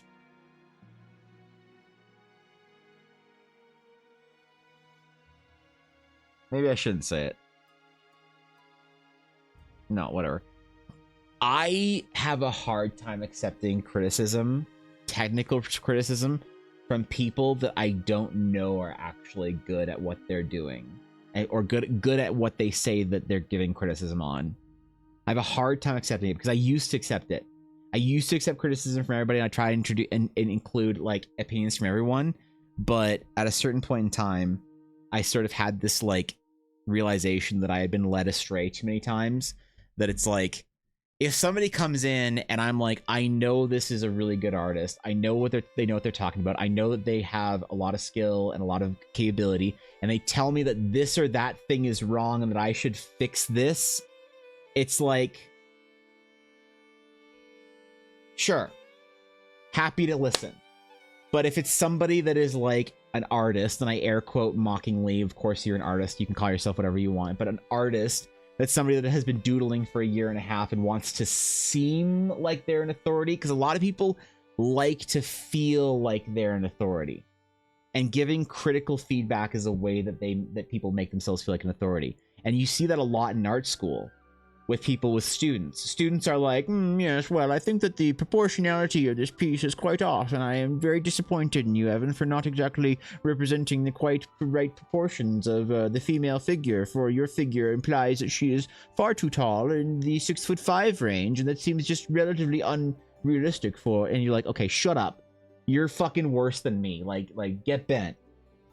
But that's toxic. You shouldn't say that. You shouldn't think that way. Everyone has an opinion that matters, and I do listen to everybody's opinion subjectively. I do. People have subjective opinions of like, hey man, I prefer my fox girls to have bigger, fluffier tails. You're like, okay, sure, man. That's, yeah, good point. Maybe I should do that. But when someone's just like, I don't know about your lighting there, Evan, it's like, okay, all right, yeah. Either way, I gotta go take this little one out because Ella's not home, and I gotta take her out, because if I don't take her out, she's gonna sleep all day and then pee on the carpet. So, you know, as you do when you own a dog, you gotta wake her up, because she's been asleep all stream. Yuna, hi, hello, oh, good morning. Oh, good morning. Hello. Oh, good morning, little one. You're so out. She's so out, man. Hi. Hi. Oh. You have yawns? You're tired. I'm gonna take you out. We're gonna go for a walk. You gonna go for a walk? Alright. Alright. We got it.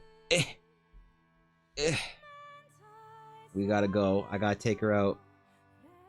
We gotta go for walkies, and then I gotta feed you. I gotta get you. What do I gotta get you? I gotta get you salmon. And what about cheese? You want cheese? Do you want your chew? No reaction. Do you want a treat? Do you want to go get your chew downstairs? No. No. Alright. Alright. Alright, the baby. Okay. You gotta wake up sometime. Is this normal for other people's dog? You want some peas? Oh, you don't know that word yet. You just know the crunkle. The crunkle? Crinkle? The crunch? That's what I was trying to go for. Of peas. There's the yawn that's also disgusting. Good girl. Is it normal for dogs to sleep till 2 p.m. and to want nothing to do with the world until 2 p.m.? That's my dog. I don't know if it's normal. Either way, hey, thanks for chilling today. I'll see you guys tomorrow. I'll be on. Wait for the afternoon tree. Okay, all right, cool, cool. I'll be on tomorrow. I'll catch you guys later. Have a good day. Love you all. Hope you enjoy your stay. Until next time, my friends. Farewell. See ya. Bye.